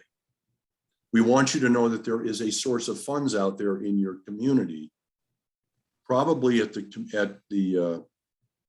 your community foundation, and you should call them, okay? If you're a real estate broker and you are looking for people to call to inform about your interest and your investment in becoming a charitable real estate specialist, you have some options. You can call donors, you can call nonprofits, you can call the advisory class of which you are a part. Cammie and I want you to call, we want you to think about calling first the financial advisory class. They drive in the fast lane. They'll take your call. They'll sit down with you. It'll click with them instantly. They will get what you're talking about. I didn't realize my client could make a charitable gift of real estate. I didn't know there was anyone who would accept it. He's tried to do it before. They've always said no. Now there's someone who'd say, yes, I'm glad I met you. I'll call you back tomorrow. This is a financial advisor who moves at the speed of light, okay? As opposed to some other calls you can make who they say, well, that's a really interesting subject. There is nothing I don't like about this. I'll call you back next quarter, okay? That can be a little frustrating. So we want you to be able to speak to financial advisors if you're going to call them, and we want you to know you better study on donor advised funds. That's the topic that is going to capture their imagination the fastest, okay? These are the largest donor advised fund sponsors in America. Fidelity Charitable is the largest public charity in America. Schwab is like number 4. The National Philanthropic Trust is like number 7. These are monsters in the nonprofit world, okay? And we do business with many of them. And guess what? Most of them don't accept gifts of real estate. They're really large, they're really sophisticated, they have complex asset teams, boats, art, airplanes, partial interests in business, blah, blah, blah. Not so much real estate, please. Go to Realty Gift Fund for that. We do a lot of work with these sponsors to convert hard assets into cash, which they're very happy to take. So if you haven't captured this by now, nonprofits team with Realty Gift Fund because we're a nonprofit that takes the risk, we do the work, we're real estate professionals, we are totally integrated into the world of philanthropy, we understand fundraising, we understand the importance of donor relations. We never ask a nonprofit for their donor list. When I referred to you earlier about National Jewish Health, they had 300,000 donors. We never once asked them for their list of donors. We said, please go out to your donors yourself and ask for gifts of real estate. And when you get somebody, say, look, great, let me get my real estate team on the phone. They work right across the hall from me, you know, virtually speaking, right? And on average, you know, we stand out because we work with all 1.3 million public charities in America. And our goal is to grant away at least 98 or 90% of the charitable funds that we create. We do have a minimum. It's $20,000 per transaction. And for us to live to the 90% goal, the net proceeds, what's left on the table has to be at least $200,000. But the average gift is $550. And, you know, every once in a while when a gift falls below that, we just explain our minimum. And maybe the percentage we keep is 15% or something like that. But I've never known a nonprofit who wasn't happy to get a check for 35, 40, 50 grand, okay? And that's what happens. Cammie works really, really hard to help you become proactive from being reactive. There's no sense in taking this class and then sitting back thinking that the world is going to come to you. That is not the way this works. We're trying to hand you the tools where you can go out and build a new foundation on the business that is the house that is your business. Okay. Do some proactive things that expand the work that you can do and the other things that you can get done. Well, and as Michael Jones has been saying lately, we give you the key that unlocks the door to the cash and the real estate. So why nonprofits and realtors, everyone who has an interest in charitable gifts of real estate, work with the real agents of change because we are helping you to become proactive. When people say to us, well, I've never had anyone offer real estate, I'll let you know if they do. That's being very passive and reactive, sitting around waiting, as Bruce said. What we want you to do is show up in the marketplace as being visionary, as being forward thinking, as being socially responsible, both as a for-profit and a nonprofit. So we do the strategy calls and the trainings. Just FYI, as a certification participant, once again, you have access to Realty Gift Fund on Wednesdays at 1 o'clock. You also have access to a Q&A that we do on Wednesdays at 3 p.m., where you can bring or send any of the folks that you've mentioned this to that have another question. Maybe it's going to be 3 weeks until our next class, so you can bring them to the Q&A. And for those that are part of the Mastery membership, which is going into the private group on Facebook, the $1,000 for lifetime membership, Thursday nights, 7 p.m. Eastern, we have a strategy session with me talking about these cause marketing campaigns, how to get out and leverage it in the marketplace. And by the way, this coming Thursday, starting as of now, the Thursday after the class every year at 8 p.m., we're going to be doing a training with Danielle to show you where all the social media and email and scripts and press releases, etc., are for you to get a hold of. So trainings and strategies. We also provide those scripts and templates. As a member of the Mastery membership, you get the first 30 days of social media and emails, etc., for free. It's part of what we're doing there. We do this through one-on-one coaching. We do it through the group. We do it through creating a campaign for your whole office. If you have a lot of people that want to come together and be seen in the community as socially responsible. So let's stop sharing screen and get into some Q&A. Just want to encourage any of you to send me a message if you have more questions about how all of this works. I am available via text, Facebook, email, and carrier pigeon or smoke signal. So questions, comments, concerns, hallucinations, let's open it up.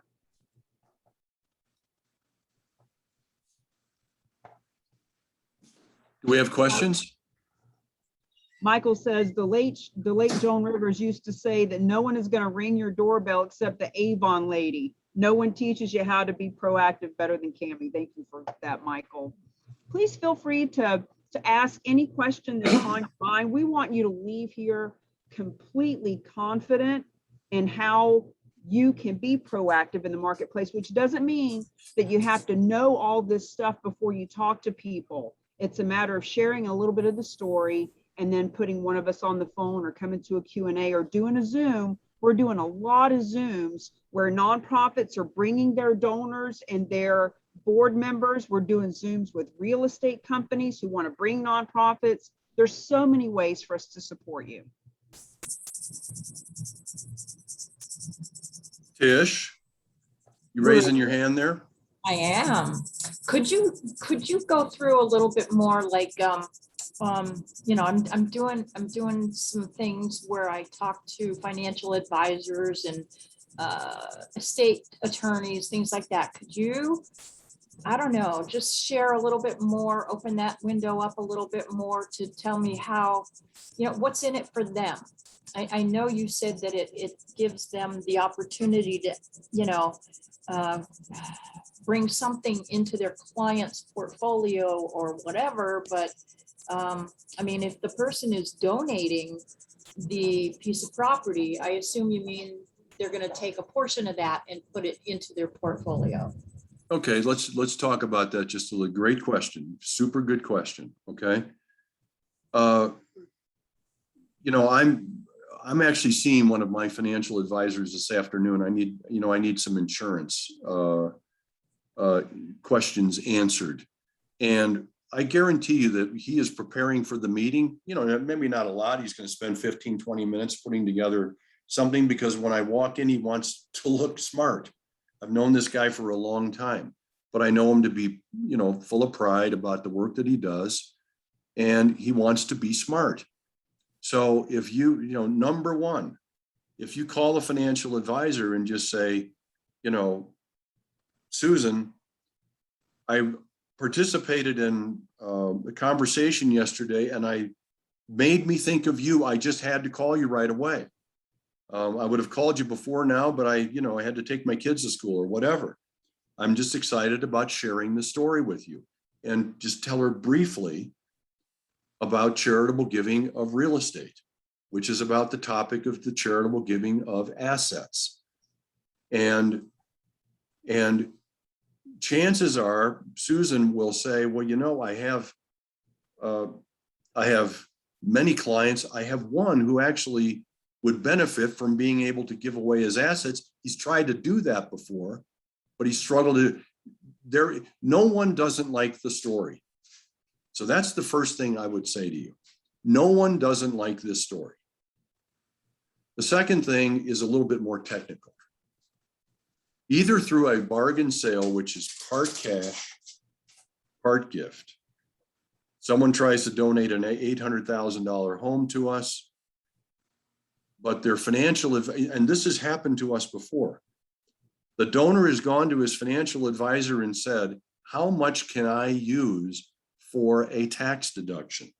You use it against your adjusted gross income. You got to have enough income to use a tax deduction. You can use it over 6 tax periods, but over 6 tax periods, you got to use it. And the financial advisor said, well, George, you know, you've got a $600,000 house. You only can use a $300,000 tax deduction. Have Realty Gift Fund write you a check for half the amount of the house. The other half will be the gift. That's what you can use. Okay. What happens with the $300,000 check I just wrote? Maybe that goes into an investment account. Assets under management for the financial advisor. What happens to the gift portion? Maybe that goes into a donor advised fund. A single gift into a donor advised fund from which George is going to make small grants over the years to his favorite nonprofits. The financial advisor gets to manage those investments. The financial advisor has just converted a $600,000 hard asset, on which he's not getting paid, into something which he is getting paid. It may seem like a mouthful, Tish. Yeah. But if you stop and think about it, you know, good professionals are motivated by wanting to help their clients, whether they get paid or not. It's always been my approach to things, but I've always wanted to get paid as well. So I don't want to be stupid. I want to be smart about what I do. I want to make money and make a difference with the people I work with at the same time. And I think those are the, you know, number one, being smart, being a smart advisor to your clients makes you stand out in the crowd. And then converting hard assets into cash investments makes you, frankly, just a little bit, it drives a little bit more income your way. Thank you. Appreciate it. Sure. And, you know, as Bruce was saying that, it just makes me realize that when we're reaching out to these folks, there doesn't have to be a hard agenda that gets them to do something. In other Right. words, just starting the conversation and let it roll, let it fall where it may. You know, all of what Bruce just said is basically you could roll that into, hey, Bill, I've learned a way that we can take real estate that you can't manage and create it into funds that you can manage. Let's talk about that. Right. You know, Right. and whatever he says, awesome. Here's the thing. It gave you a reason to call Bill. It gave you a reason to have communication, to show him that you're having sophisticated, intelligent conversations, to open the door to what may come next. It may not be more than that one conversation, but it may be that now you guys are working together to do a presentation for all of his clients or all of the nonprofits he loves. And just FYI, Dr. Russell James is currently on vacation in Russia. But when he gets back, we're going to be talking specifically about how to talk to financial advisors. We're going to be creating some simple presentations, whether it's 5 minutes or 30 minutes, that we can do with the financial advisor to nonprofits, that we can do presentations to financial advisors, whether it's one or the whole office. So we've got a lot more resources that are coming forward. But as professionals, we need to talk to people. And this just gives us a reason to chat with them. If we can stop being so hung up on, and I'm talking to myself too, believe me, I'm learning as we go too. Instead of being so hung up on having an agenda of leading this conversation to make them do something or to sell them out on something, let's just think of it as we're just educating, we're informing, we're connecting, we're touching base, and let's see where it goes, because you won't know until you try. Tamisa, you had your hand up. I know you've been talking to a lot of financial advisors. Well, not to step into y'all's education here, but with Tish, because she works with seniors, financial advisors are right, integrated with that. So just having conversations about their clients that you can help downsize or right size to a smaller home, can then tie that into, oh, by the way, I've just been on this, training and heard about, and just tie it into the charitable real estate portion of it and the donor advisor funds, because we're never going to advise the financial advisors without them feeling like we're, stepping on their intelligence. But if you bring into what to add to their clients in your senior portion, and then just kind of piggyback that over into the charitable real estate portion, it really synchronizes very well. So you're already in the senior niche. So just, market it along that avenue. Cammie and I have both taken part in an exercise called Hello to Yes that is sponsored by an organization. What is? Tish brought us in. Would say what? Tish brought us into the. Tish brought us into that. Yeah, way to go, Tish. I picked the wrong topic to go Hello to Yes, but it was instructive, okay? And it's super instructive for this group here, because I like the point that Tamisa just made.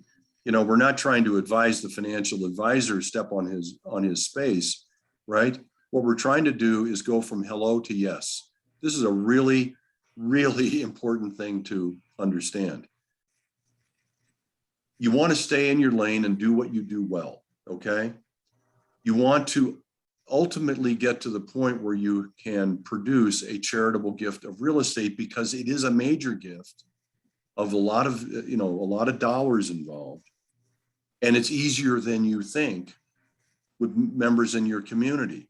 But the first thing you're actually trying to do is to get somebody interested in the subject and to have another conversation with you. And what Tamisa has done so well, and Michael DeShavi and Michael Jones and Lori Lane and a few of the others have done so well, is to have a simple conversation with someone enough to get them interested in another conversation. And that one includes either Bruce or Cammie. And then that kind of leads maybe to another conversation. All we're doing is we're friend raising here. And we're trying to build a community of people who are all headed in the same direction. Hello to yes. Get them. So Tish, I should have said this to you. Cammie said it best. I just learned of a new way where you can turn a hard asset that you don't have any involvement in into something where you get paid to manage. Are you interested? Done. That took 8 seconds. And if they say I'm interested, and say, would you, do you have time for a 15-minute call with Realty Gift Fund to talk about charitable gifts of real estate? That's an easy hello to yes. Have you gone through the hello to yes thing, Tish? Yeah. You're muted. Yeah, okay. All right. Yes. I've been a part of that now for over 1.5 years. It has definitely made a huge difference in how I talk to people. So Right. It's all about questions. It's all about integrous influence. building relationships and doing it hopefully on a larger scale, like having an audience of, 10 people instead of one to talk to at the same time is a Right. huge way to start it. Okay, well, Keep in mind that the yes Bruce is talking about, if we put it in this perspective, the yes is to having more conversation. It isn't to donating real estate. It isn't to making them do something. The yes is simply, hey, would you like to learn more about this? Yes, I would. Awesome. Because remember, we've got the Q&A on Wednesday at 3 p.m. on my Zoom link, where you can bring the financial advisor or the nonprofit or the donor or the realtor or the person who runs, a community event that you want to bring in. So you can always bring them to a Q&A that's just open and generic and then informal. You can invite them to a call with one of us, or you can invite them to sit in on this class. I believe everyone here would agree that this has already been well worth our while and opened our minds to other things. So great question, Tish. Thank you for playing. You're welcome. It is 12:53.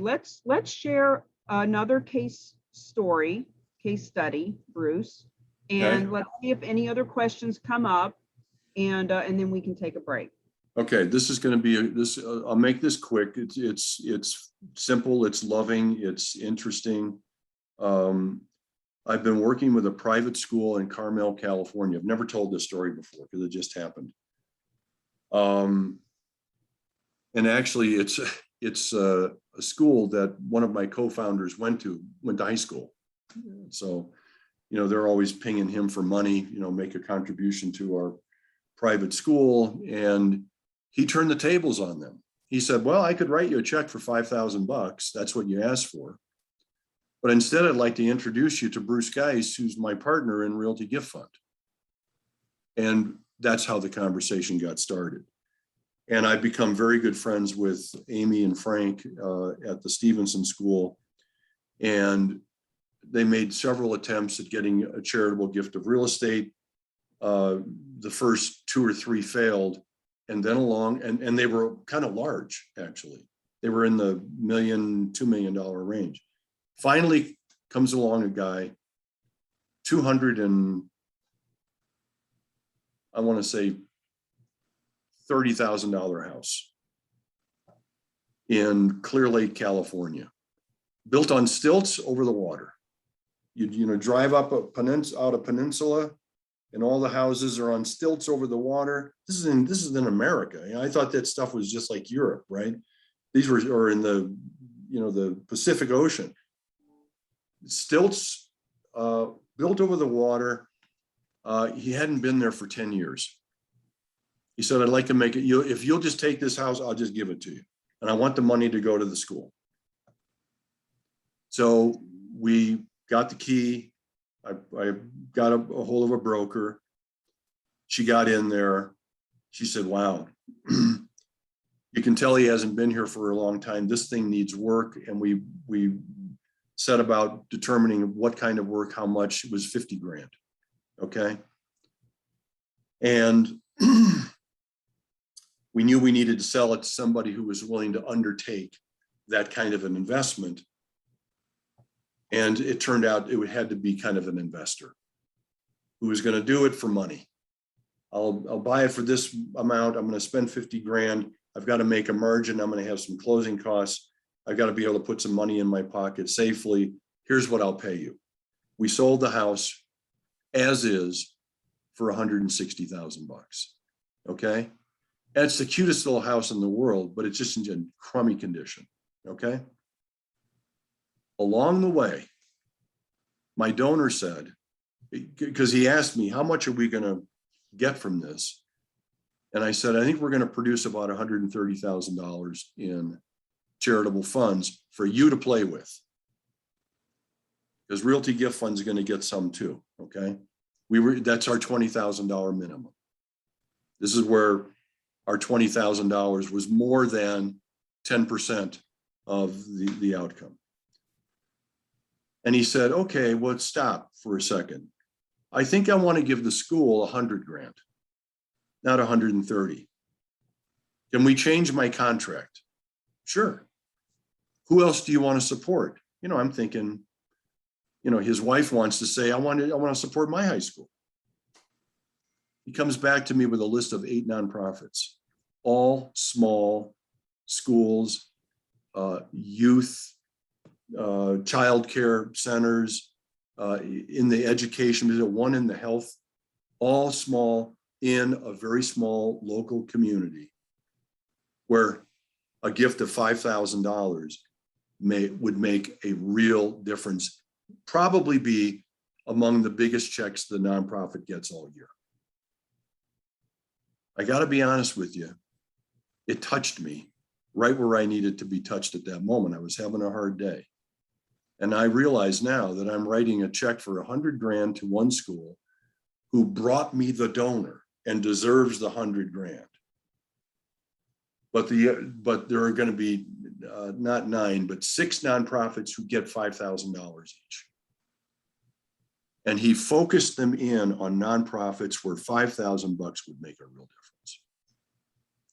I love the story. I'm sorry, I've done bigger gifts. I've done $2 million gifts. I've done $3 million gifts. These little things, they mean a lot to us.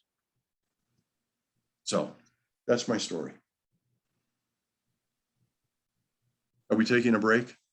What a great story. And all of those nonprofits who are now receiving a check can be a part of the awakening, and they can be introduced to the real agents of change, and they can be taught, hey, you just got a check for $5,000.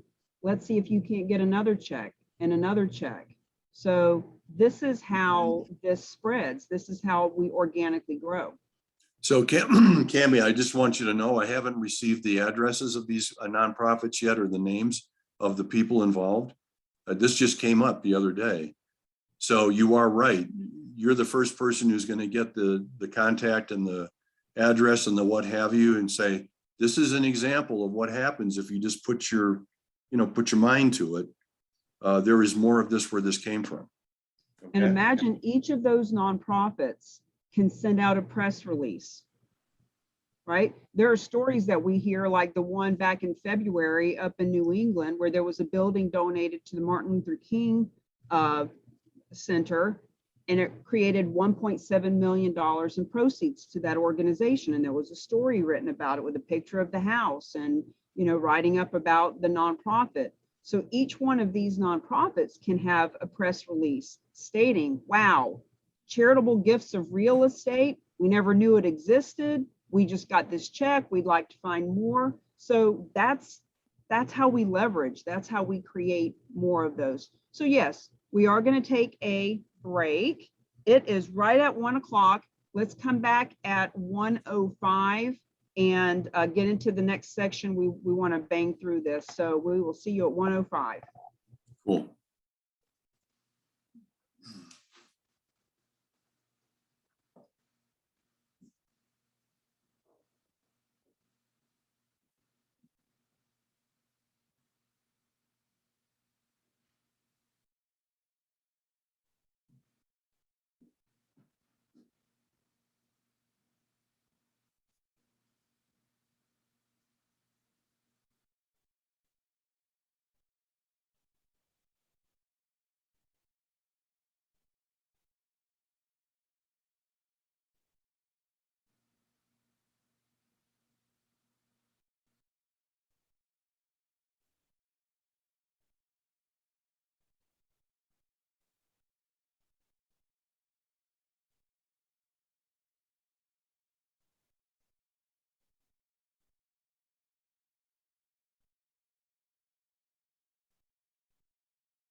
Friends, we have 2 more minutes before we jump into the next section.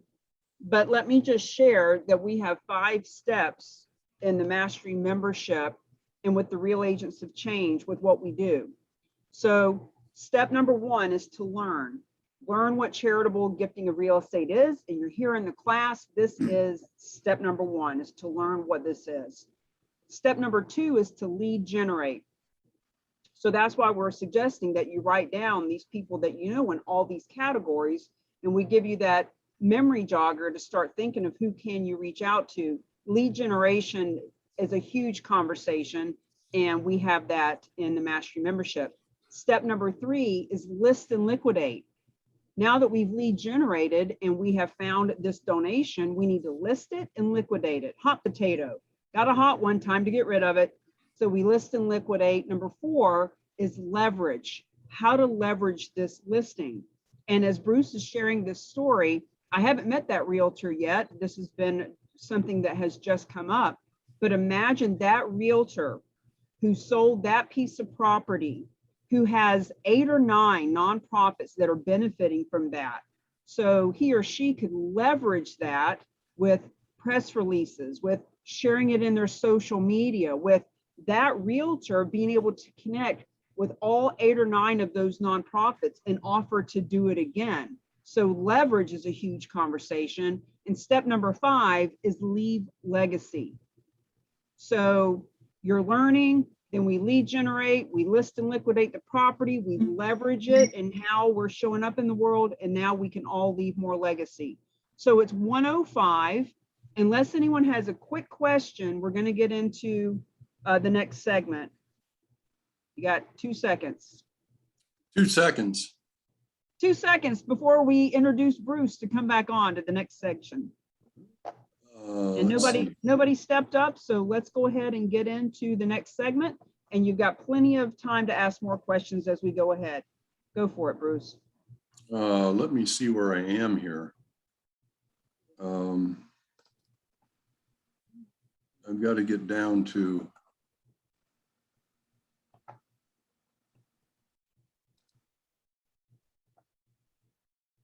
Here we go. Can everyone see? Whoops, wrong one. Sorry about that.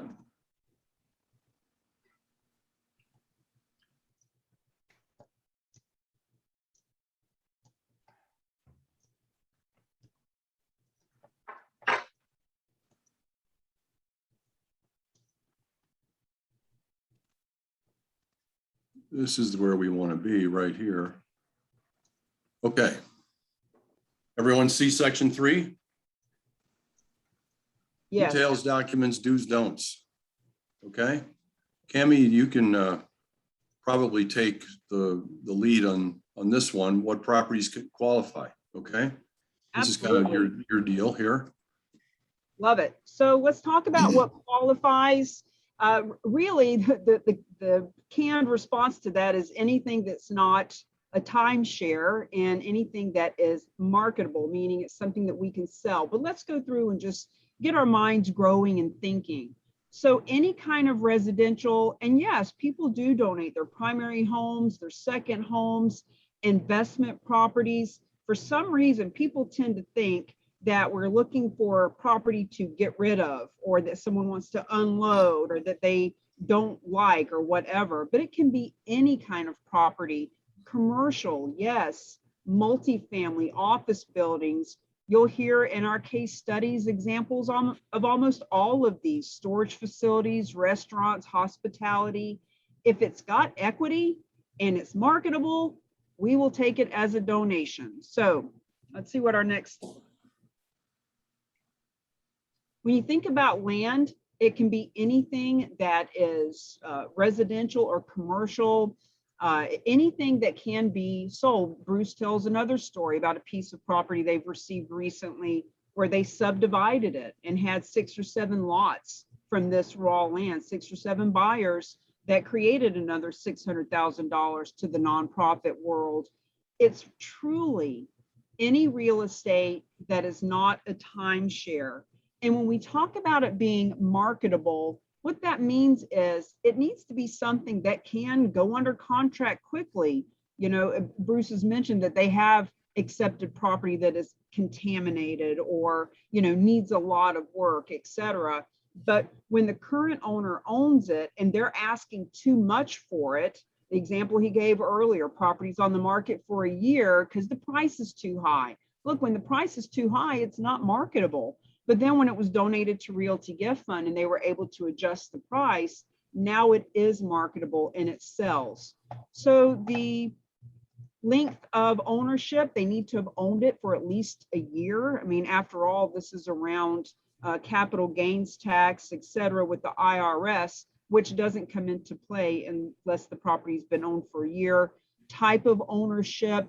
We actually have a form that has 10 or 12 questions on it that you can answer around these different parts of the property to help you and the property owner get a better feel for whether or not the property qualifies, because it does need to be marketable. There does need to be a certain amount of equity, as it shows here, a minimum of 250,000. And the reason that we're looking for that kind of equity is because if Realty Gift Fund's minimal to do one of these very complicated, time-consuming deals is $20,000.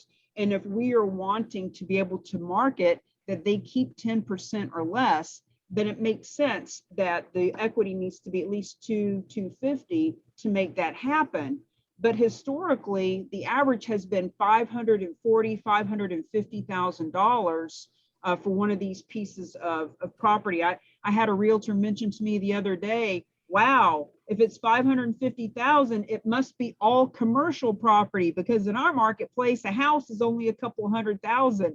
And I pointed out to him, I said, well, actually, in other parts of the country, 550,000 is not even a lot. It's a tear down for residential. So depending on where it is in the country, and it doesn't matter where it is, it can be anywhere. The maximum size is just unlimited. You know, what if you were to find a piece of property that's a $10 million strip mall, for example, and what if that strip mall has a $7 million mortgage on it? See, Realty Gift Fund is full of commercial real estate agents and philanthropic board members who came together and understand not only charitable gifting of real estate as a concept, but they understand real estate, and they're not going to take on a property unless they know that there is equity. So that $10 million strip mall with a $7 million mortgage, that mortgage can get paid off and it can be out of the property owner donor's possession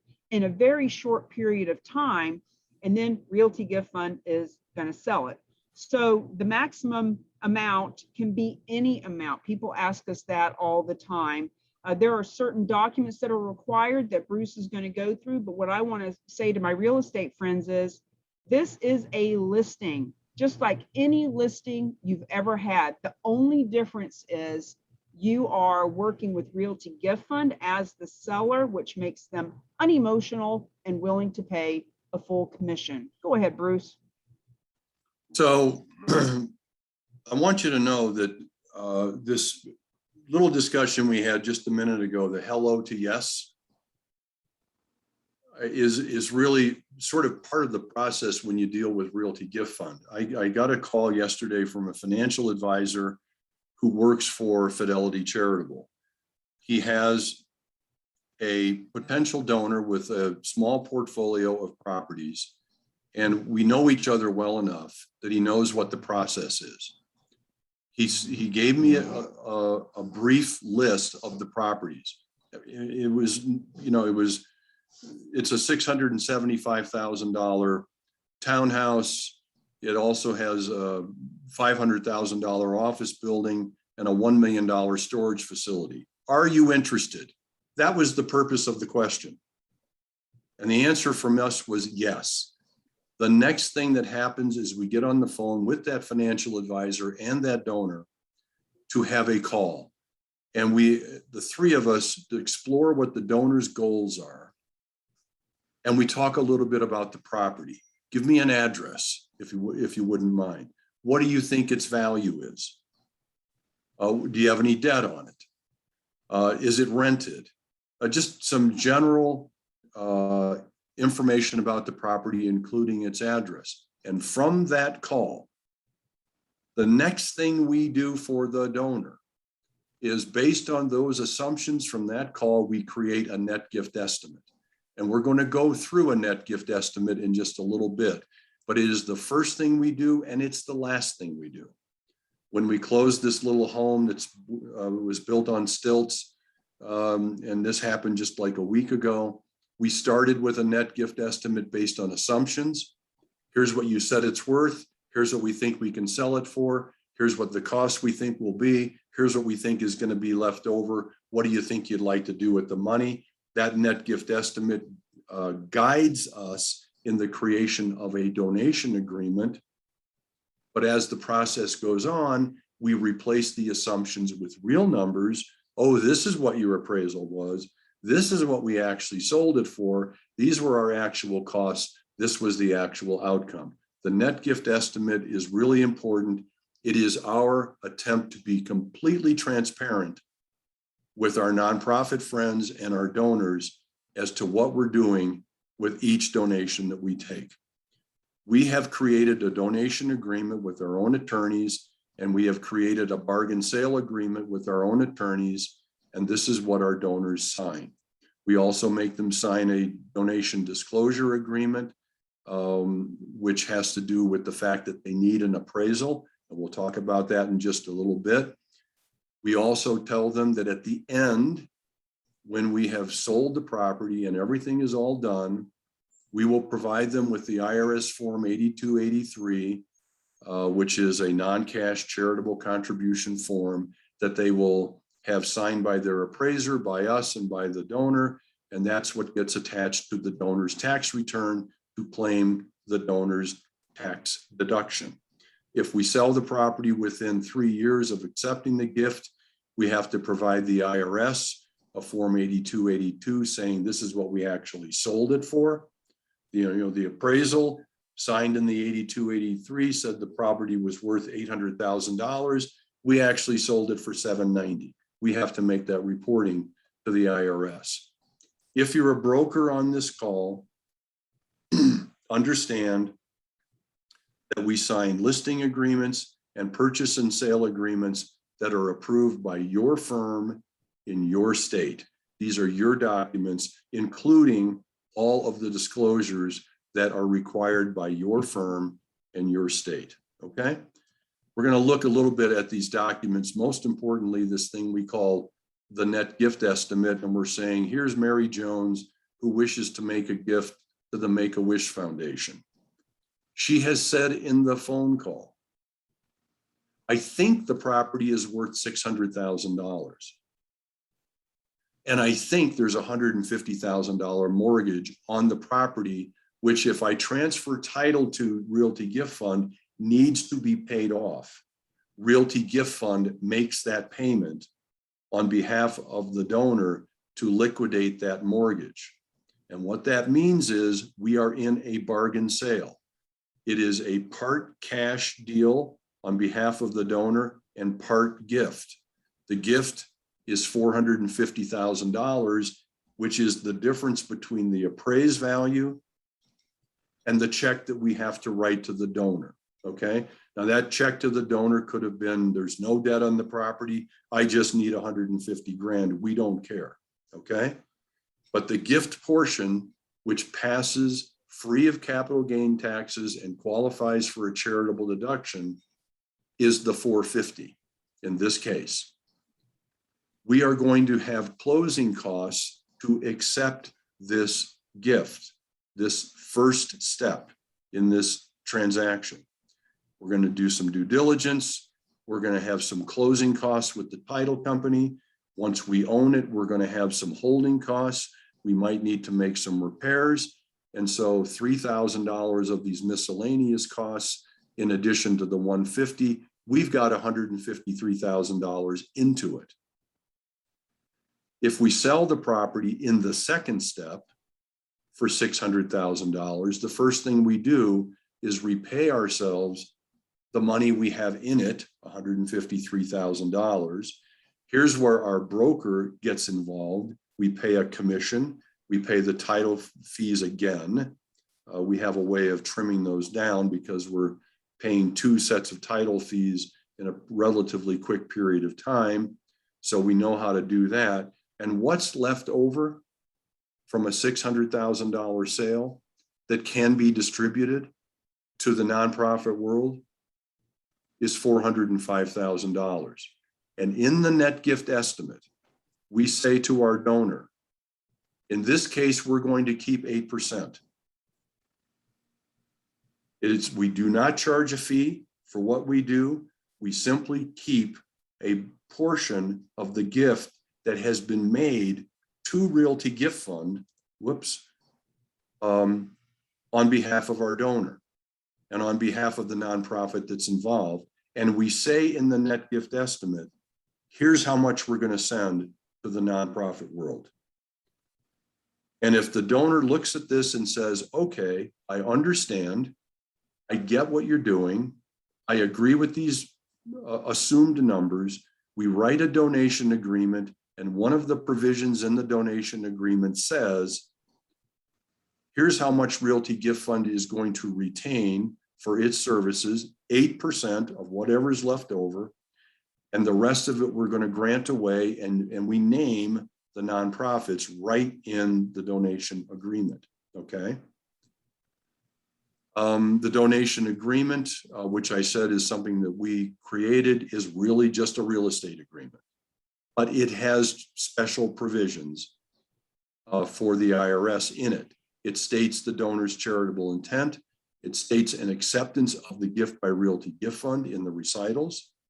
And in the basic provisions, we talk about closing costs. Importantly, very importantly, our donors never pay for any closing costs whatsoever. Our donors pay for the cost of the appraisal only. We pay the closing costs. We state that. We state that the donor pays for the qualified appraisal. We restate that the donor has charitable intent. And we state that Realty Gift Fund will be reimbursed for anything that it has into the property at the time of the sale of the property. And in this provision called advised gift, we allow our donor to say, with the funds that are left over after Realty Gift Fund keeps its little piece, here's where the money should go. And then, of course, we always say, as we would in any standard purchase and sale agreement, to our donor, who would be otherwise a seller, get your own independent tax advice. We are not tax advisors. We know taxes, we know how this works, but each donor's circumstances are unique, and go get your own independent advice. If it's a bargain sale agreement, which means it's part cash, part gift, the only thing that's different from the donation agreement is that in a bargain sale agreement, we state the purchase price. We're going to give you $150,000 when you transfer the gift to us. The disclosure that I talked about before states that an appraisal is required, that the appraiser must sign the 8283. So go out and hire an appraiser rather, but when you do, send him the 8283, which we will provide you, and say, as part of the assignment, you must sign this document. It's going to the IRS. We don't put up with any fraud. You can't have your brother-in-law go say it's worth, $1 million when it's really worth 600,000. And we do advise our donors that if we sell it within 3 years, which we almost always do, we have to send the IRS a Form 8282. And then when it comes to the listing agreement, when it's time to list once we have accepted the gift and we work with our brokers in the local market where the property is located, we work with that broker's listing agreement, what has been approved by their firm and their state. We work with their purchase and sale agreements and all the other disclosures that come with it. We do have this little form that we actually, don't here at Realty Gift Fund use because we're so practiced at this, but we want you all to have something that sort of guides you if you are going to have a conversation directly with a donor.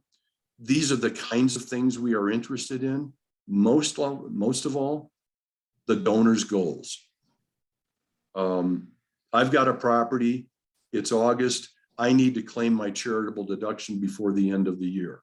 Better write that one down.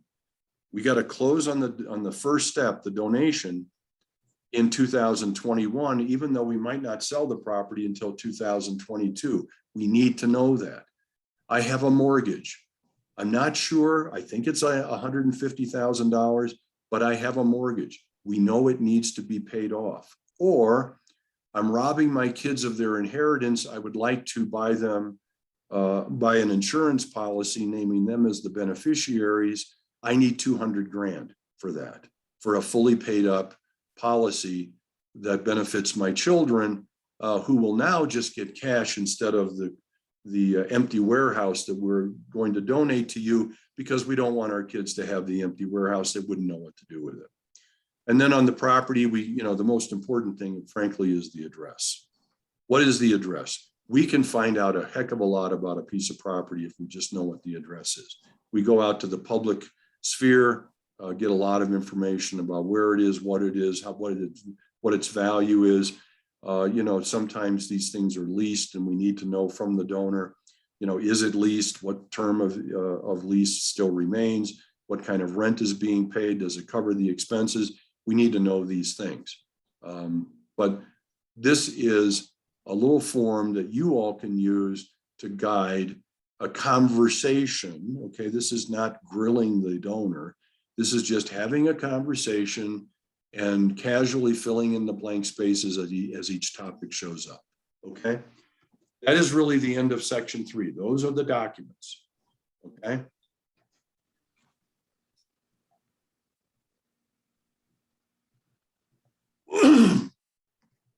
So, Okay, I know we've got that's pretty some quick. questions by now. Who has a question? Who are some of these people I don't know? Please raise your hand and introduce yourself.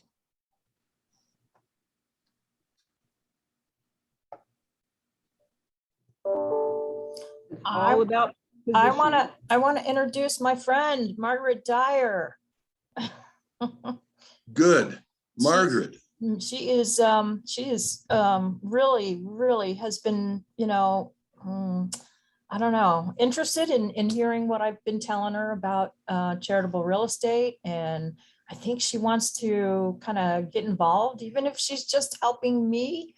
So I asked her to try to be on today and listen in. So Margaret, you want to say hi? Well, I'm here. Hello, everybody. I've tuned in a little late, had some appointments this morning, so I'm enjoying what I'm hearing. And I have heard a little bit before with Tish several months ago, and it's a very interesting concept. Where do you live, Margaret? Stuart, Florida. And Okay. Are you a broker? I'm a broker. I've had a license since right before I was out of college in South Carolina, then North Carolina, now Florida. So just kind of winding down, but this sounds like another niche that would be something of interest as I pursue other directions. Hey, let me say something about people who are winding down. Okay, just so you know, the benefit of this topic fits perfectly with someone who is winding down. You know, I'm not a young guy. Okay, I've been in this business for a long time. What's true about the world of the nonprofit world is that it's full of people who are of more of a senior class. I mean, don't misunderstand me. I deal with fundraising teams that are full of a lot of very young people, you know, in their 20s and 30s and what have you. But when you think about industries that will accept a more senior person, the nonprofit world is that world. It really does thrive on senior people because guess what? The high net worth people who are making most of these charitable gifts, and even not high net worth people, just ordinary people who are making gifts of assets, are usually in their 60s and 70s. And, you know, and Russell James will tell you in their 80s, they're making a lot of their key gifts and they want to talk to somebody who they can relate to. So yes, wisdom, exactly right, Tamisa. You bring wisdom to the world because these people who are making these gifts have suddenly realized, okay, I'm winding down myself and I can start using some of my assets to do some things I haven't done before. And I can really make a difference to the causes in my community that I'd like to make. And I'd like to do it now, and not leave on my house in my will. I'd like to make a gift of something right now so I can see the benefit of it flourishing in our community. So Margaret, welcome. Glad you're winding down and joining us. Thank you very much. I love that. I love that Southern accent of yours. Well, I think you're right on the age. Some of us kind of been there, done that, but we don't want to give up our real estate identity, brokerage life, and would prefer to go a different direction. The hard work's over, and the charitable, the charity in our heart comes out. And it's time for other people, not ourselves. Right. Good. Thank you for being here. Thank you, sir. Margaret, I think of it as the legacy aspect. You know, we are helping nonprofits to leave more legacy because they have more funds to do the work that they came here to do. And the donors are leaving legacy because they're able to give smarter and give more. And of course, our real estate friends are now able to leave that legacy that they've always wanted to without taking money out of pocket and actually putting money in their pocket to leave legacy. So, okay, anybody got a question? It's funny, I've seen people come and go. I see a Molly. Hey, Tamisa, what's up? Just a comment. Recently, I was speaking to a financial guy that handles very high net worth individuals and pretty much handles private foundation type families and in family office type of financial advisory. And one of his first comments was, well, charity begins at home.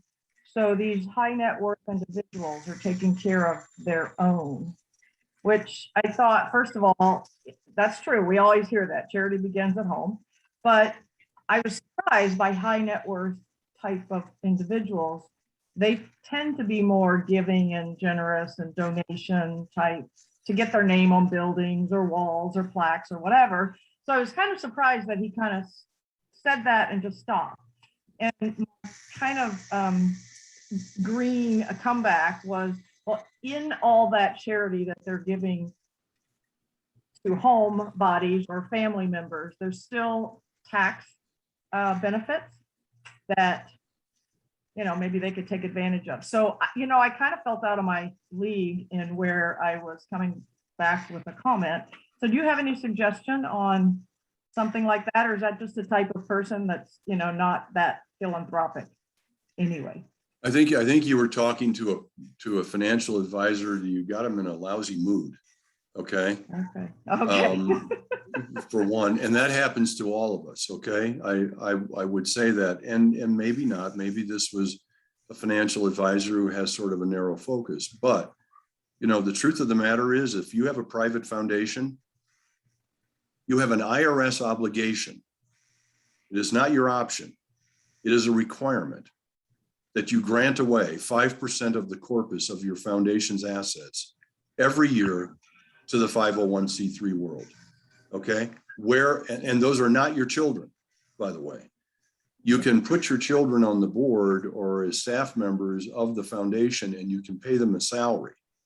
Okay, and so maybe that's where this guy was thinking, that mom and dad created a sort of an enterprise where they could employ their otherwise unemployable children to do something like run the foundation. That's fine and good. It is an IRS requirement of a private foundation that it must grant away at least 5% of its corpus every year to the 501c3 world. Where's that money going? That's how I would have responded. I mean, that's how I would have responded. You're going to make some gifts. And the other thing too, Tamisa, is that when we talk about charitable gifts of real estate, there are IRS regulations which govern what the donor's benefits are from making those gifts of non-cash assets. And without intending to bore you or anything like that, bore the crowd, if you make a gift of real estate or a non-cash asset to a private foundation, the value at which it transfers is its book value, not its appraised value. It's what you carry it on the books at. And you get a charitable deduction against 20% of your adjusted gross income, not 30%. If that gift had been made to a public charity, it goes out at its appraised value and you get the charitable deduction against 30% of your AGI. You can carry it over 6 years to burn it all off. The rules are different. And interestingly enough, a donor advised fund, which is a poor man's private foundation, is a public charity.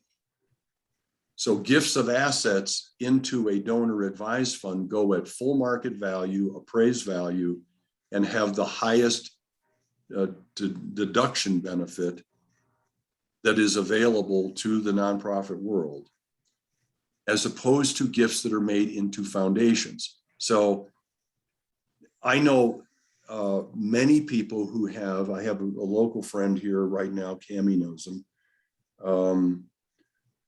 who has a private foundation, and he also has a donor advised fund. Because the benefits of making gifts to his private foundation are different than making gifts to his donor advised fund.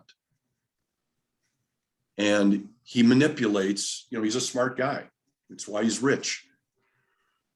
And he manipulates his gifts so that he gets the most benefit possible.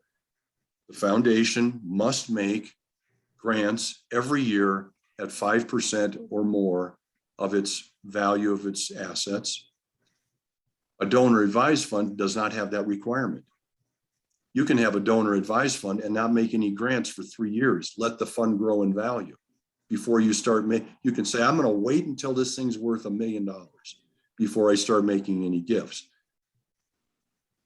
The record does prove, people object to that the DAFs don't have a requirement. The record is that the average DAF grants 18% of its assets every year into the nonprofit world. So it's kind of a red herring to say that donor advised funds have an advantage, but they do have an advantage in terms of delivering tax benefits to the donors. So I'm telling you that, Tamisa, because I know that you have become well-schooled on donor advised funds and that you have become fairly fluent with financial advisors. And this is just one more little thing you can think about as you're talking to them, okay? Yeah, I'll probably revisit a conversation with you about that, because that really did kind of stop me in my tracks. But thank you for that, because there's so much to learn.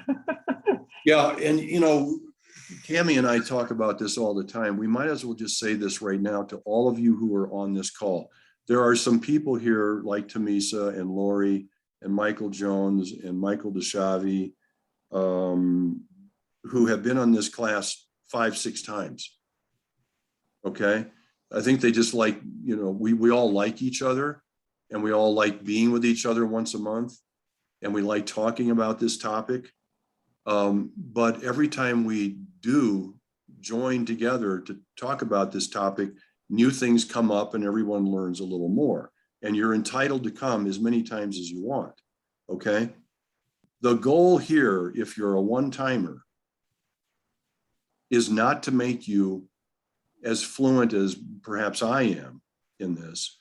We're trying to get you into the weeds, get your feet dirty, feel the mush a little bit around the details of the charitable giving of real estate, so that you can then have an elevator conversation or a conversation over a beer with somebody and say 3 simple things.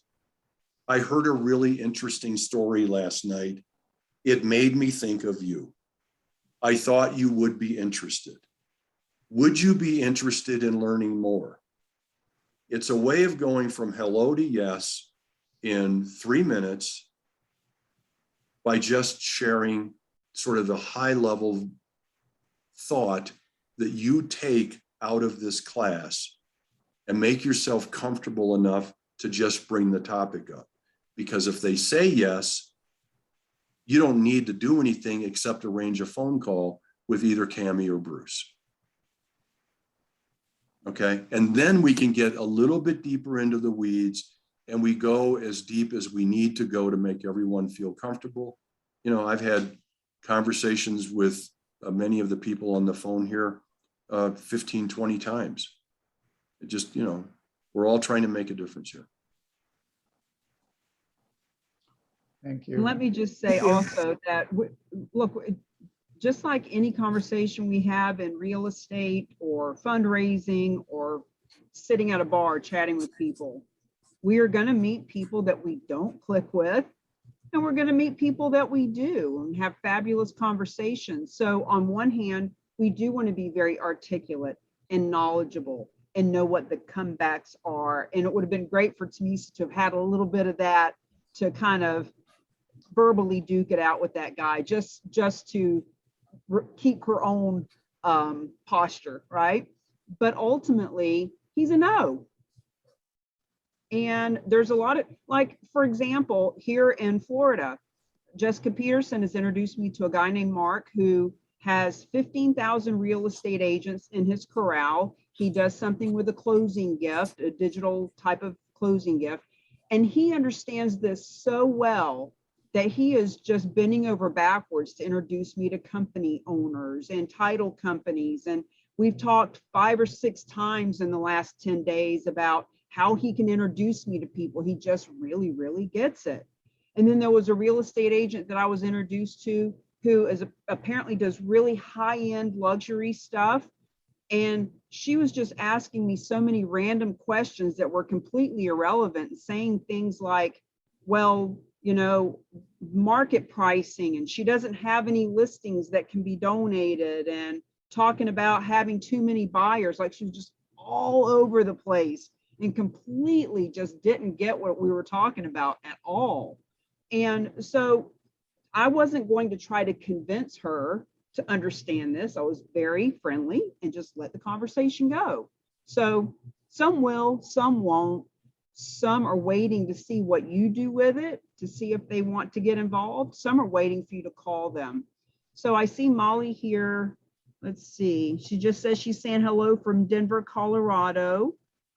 Who invited you, Molly? Just curious who your contact is. Does anyone have another question or comment? Because we really have one more module that has to do with the class, with the information, which is the taxes, which is getting us in the weeds. And it's a short module, but it requires complete focus. So Bruce, do you want to share another case study before we go on break? Or Well, what I'd like to do, Molly, you're from Denver? Are you there? Can you, if you're there, unmute yourself? I used to live in Denver. Just want you to know that we used to be neighbors at one point in time. A story, let me tell you a story. I will tell you a story right now because I in our last break, I just got an email, which I think brings this little project to its conclusion. But just to give you a sense of who we are and what we can do, we met two gentlemen who own 3 parcels of commercially zoned land contiguous to each other up in the very northern stretches of Minnesota, kind of the middle of nowhere, but on a lake, surrounded by residential properties. Okay, it was a freak of nature that these 3 parcels even existed as commercial properties. Okay, they wanted to make a charitable donation to us. We went out because we have to be very careful with raw land. So we do a little bit more work in the beginning to find out, is it marketable? Can it be sold, and at what value? And we found out that the likely value was, we had a couple of buyers who said 280,000 for the 3 parcels, 270, you know, somewhere in that range, under $300,000. Jay and I, Jay is my CEO, my partner, my best friend, and co-founder of Realty Gift Fund. And Jay and I put our heads together and said, why don't we re-subdivide and rezone this land into 6 residential lots? It'll conform better with what's going on around us, and maybe there's more value in residential lots than there is in 3 commercial lots, where someone's got to come up with, you know, what am I going to put on a commercial lot in the middle of nowhere? So we hired a surveyor, a contractor, an engineer, a title company who had to do a deep search as to what the zoning laws were. And just a moment ago, I got an email from the contractor who had to build the roads, because once you subdivide into 6 residential lots, every lot has to have not only access, but each lot has to have its own separate set of utilities. So we had to pay for the construction of a road and the extension of utilities, in addition to the survey work and the title clearing and the zoning process and the 5 public hearings we had to go to. The last public hearing was last Thursday. They said we're approving this, subject to your building one last feature under the road, a culvert. I just got an email from my contractor. The culvert is in. We are allowed now to record the new plat. And we have 6 buyers under contract, ready to close, that will deliver $710,000 to this donation to fund the nonprofits that our 2 donors wanted to fund with their 3 commercial parcels, which were worth under 300 grand. It is because we have done a lot of that kind of development work in our private careers that we were able to undertake from a great distance. I'm in Santa Fe, New Mexico. This is Pine City, Minnesota. We did it all remotely. I've never been there. I've, never smelled the trees and all that. But we got it done, and we are going to close on 6 purchase and sale agreements here in the next 10 days. That's going to generate $710,000 for the nonprofit world. So a little bit of a different story than I've told before. So marketability, noticing how the marketability changed. Exactly. When it had a new owner. So, exactly. great. And so, Cammie, I'd like to say something about that too. Marketability. If it's, you mentioned a $10 million property with a $7 million mortgage earlier. Okay.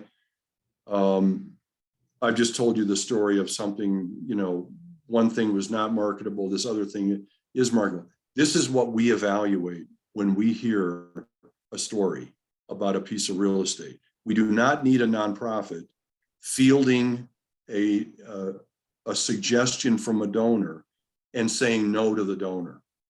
We want the nonprofit to say, okay, not sure it sounds perfect, but let's get on the phone with our real estate people. because you never know how we're going to look at it. We should have just said no to these 3 commercial parcels up in Minnesota, because even at $380,000, the thing that was lacking there was a buyer. We couldn't find any buyers. It could take us forever to find a buyer for that. But the residential buyers, that was a good call on our part. So anyway. And from a leverage perspective, I think of the press release in that marketplace. Hey, 3 commercial properties now zoned to 6 new residents in our area, and tell a little story about how that all went down to educate the public about what Realty Gift Fund does and about charitable gifts of real estate. So, Right. All right, guys, it's 1:48. Let's come back at 1:55. This next module is maybe 20 minutes. And then after that, we will start talking about how to communicate with people about what you're learning. See you in a few minutes. Hey, Bruce. Hey, Cammie. I just wanted to say hi real quick. It's Molly. Hello, Molly. I have How a are you? new iPad that I'm using for the first time, so I'm having a little learning curve issue here. Well, that's okay. Tell me where you live. I'm in Denver, Colorado. I'm actually in Inglewood. So You're in Inglewood. Okay. yeah. Good deal. I actually moved to Denver for 3 years to put Realty Gift Fund's feet on the ground in the Denver market. So that we had, 1 person in Denver, 1 person here, and the 2 people who, live in San Francisco and Houston. And so I knew Denver pretty well anyway. And I just wanted the chance to live in a big city. So I lived near Union Station. It was Okay. it was lots of fun. Yeah. Had a lot of Nice. fun. Do you belong it's to a beautiful area. are you a real estate broker? I am. Yes. Okay. Yeah. I've been in the business about 14 years, and I had received an email months ago. I attended this seminar a few months back, and so anyway, getting back to it again to do the certification portion of it. What is your firm's name? HomeSmart. HomeSmart. So Okay. yeah, I'm an associate broker with HomeSmart. So anyway, this just really appealed to me. I love helping people, and I've done some volunteer work with some nonprofits, and it's just always such a really rewarding experience. The people Right. that you meet, and just knowing that you're doing something for your community. So when I heard about this, it just really appealed to me, and really looking forward to getting involved with this. Good Who's deal. your person in Denver? Well, we've done several deals in Denver, and so we've got some. We don't have a person in Denver. Oh, but okay. we've got several brokers who have done several deals for us. One in Broomfield, one in Westminster, one in Fort Collins, and we just closed one in Loveland about a week ago. That was brought to us by Fidelity Charitable, I think. And so, just so you know, in the case of Loveland, this was an example of a broker who had an assignment for a period of time to sell a house and couldn't get it done at the value that the owner wanted to get it done at. And somewhere along the line, the owner talked to their financial advisor, who said, "Why are you doing this? Why don't you make a charitable gift of this? Your other assets can serve this purpose." And the reason I'm telling you this story is that I didn't know this broker at all, but she knew the property really, really well. And it was somewhat flawed, not somewhat flawed, it was really flawed. And she knew the ins and outs of this property really, really well. So the donor calls me and said, I've got a property. I know where I want the money to go. And by the way, I've got a broker who knows this property really well. She's had it listed for, 6 or 8 months. We've not had an offer, et cetera, because of blah, blah, blah. And so we just contacted her and used her knowledge to make her our broker. And we did things to the house that she wanted to have done to the house so that the house could be sold. And it was not an easy sale. It was, Yeah. you know, it was rough and tumble all the way, but it got done. That's excellent. Yeah. Yeah, yeah. So She everybody won actually at the lives end. in, her firm is out of Littleton. Okay. It's called Supreme Realty. Okay. And, you know, I'd never heard of them before. But anyway, nice to meet you. Yeah. Nice to meet you too. All right. I'll let you get back to your break. Do you know the Colorado Plan Giving Roundtable? I do not. You should write that Colorado down. Plan Giving Roundtable. Write that down, Colorado Planned Giving Roundtable. Okay. They are actually having their annual, you know, all of these, you know, all organizations have their one big annual event. They're having theirs starting on tomorrow, I think. But it's a group of nonprofit professionals. There's like 300 of them, 350 of them. And they all come together and talk about topics which include, you know, charitable gifts of non-cash assets, but it includes all sorts of other things. But it is a way for you to meet a lot of nonprofits in a room all at once by going to their lunches, and there's like 8 of them a year. And they cost like $40. It costs $100 to join, and the Okay. lunches cost $40. And the exposure is phenomenal.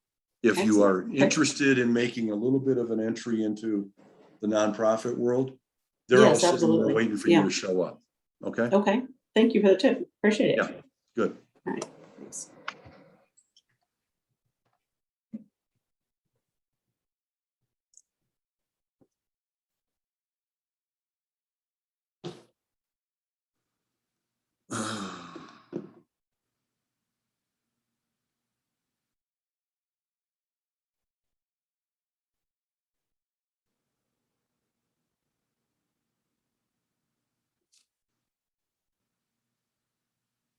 Cammie has Catherine Orr has been on our class before, hasn't she?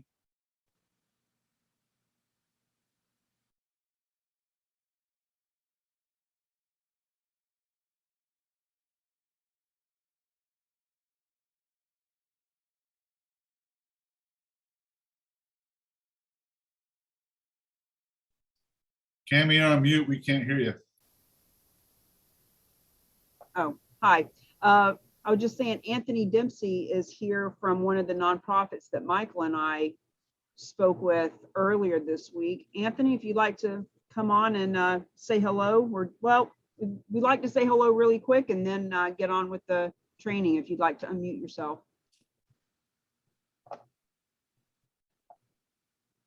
Hello, Anthony. He may not be back with us yet. His microphone is off.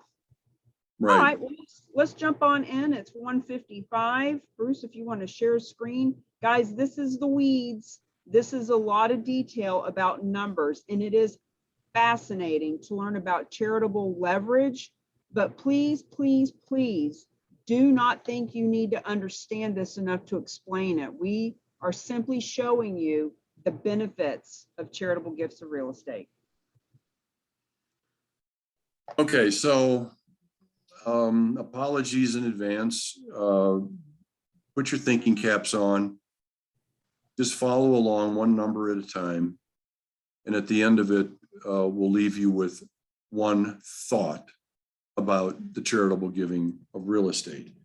When something is in writing like this, I have to put a disclaimer up here that it's a simplified explanation about how taxes work based on assumptions, and that in every case, only a qualified and independent tax professional can accurately predict the outcome for any particular donor, okay?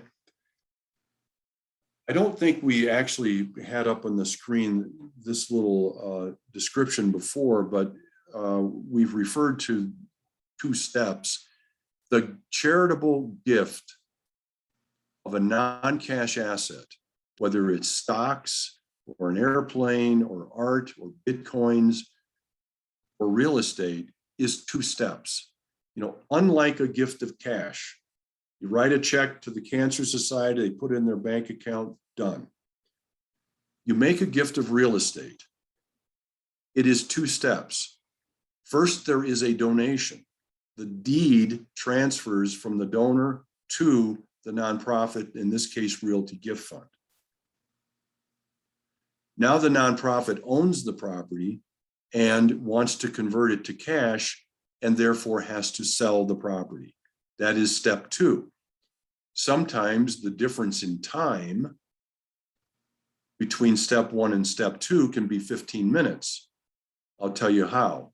Sometimes the difference in time can be a year. And that's called the holding period. I took a gift, of a house. I'm the Cancer Society. I took a gift of a house. I owned the darn thing for a year before I could sell it. And this is what we had to pay for maintenance, insurance, taxes, and the repairs that we didn't know were needed when we first accepted the gift. And I don't even want to tell you about the storm that came through and tore the trees down and all that. The holding period is the risky period that nonprofits are trying to avoid. The first step creates the charitable gift for the donor. The charitable deduction is based on the value of the property according to its appraisal. And once the charitable gift has been made, the donor is done. In that, we talk to the donor, we align an agreement to the donor's goals, we do our due diligence. We have to evaluate the property much like any other real estate contract, title, survey, environmental, et cetera, et cetera. The cost of owning it, the repairs that might be needed. This is our due diligence. And then we accept the donation. And when we do, we deliver. If there's any cash, we deliver the cash, and all the tax benefits go to the donor. The donor's done. Step two creates the charitable funds by selling the property. And Realty Gift Fund manages that entire process. And when we're done, we grant the net proceeds to other nonprofits. Okay, so I wanted to be clear about that. Now, let's look at a real example of a donor, an individual who owns a residential investment. It's a home. The original purchase price was $300,000, and right away, the new owner put $20,000 into the house. And so the IRS says your initial tax basis, what you have invested, is $320,000. What they're really saying to that person is, if you turn around tomorrow and sell it for $320,000, you don't owe any taxes because you've just sort of covered your initial investment. But over the years, the IRS makes you take on an investment depreciation. And they do so by first subtracting the land, which is not depreciable. And in this case, they're subtracting $45,000 from the initial investment. And they're saying the depreciable asset is $275,000. They allow you to take depreciation over 27.5 years, kind of a weird number, but that's what it is. And they make you do it on your tax return. You get a write-off on your tax return of $10,000 every year against any income that you make, not only for this house, but against any of your income at all. Okay, $10,000 a year. And over a 10-year period of time, this investor has owned it. The investor has taken $100,000 of depreciation, which has reduced the owner's tax basis from its original $320,000 to $220,000. Okay, which means that if you were to sell the house for $320,000 10 years later, you'd have a $100,000 gain, and you're going to pay taxes on that. Okay, now we do know that in a period of 10 years, not only is your adjusted tax basis going down, which is creating exposure to taxes, but the value of the asset is going up. Okay, which creates more exposure to taxes. This taxpayer is in the high net worth bracket. And there are going to be 3 tax rates that are important in the thing that I show you in a little bit. His ordinary income tax rate, his marginal tax rate, his capital gains tax, which is kind of set by the Fed and each state just across the board, and the depreciation recapture. He's going to actually have to pay taxes on this depreciation that he's taken over the years when he sells this house. And I'm going to show you how that all works. Okay. But the 5 numbers in turquoise here are going to show up in the later examples, and just follow along with me the best you can. All right. We're going to compare an outright donation of a $600,000 asset. This is the $300,000 asset this person bought 10 years ago. It's now worth $600,000. And he wants to make an outright gift of the asset. Okay, we're going to compare that to, I'm going to make an outright gift of the asset, but I need a check for 150 grand. It's a bargain sale. What happens then? And we're going to compare that, both of those, to a conventional sale. No charitable intent at all. What are the 3 outcomes from these 3 different ways of liquidating this property?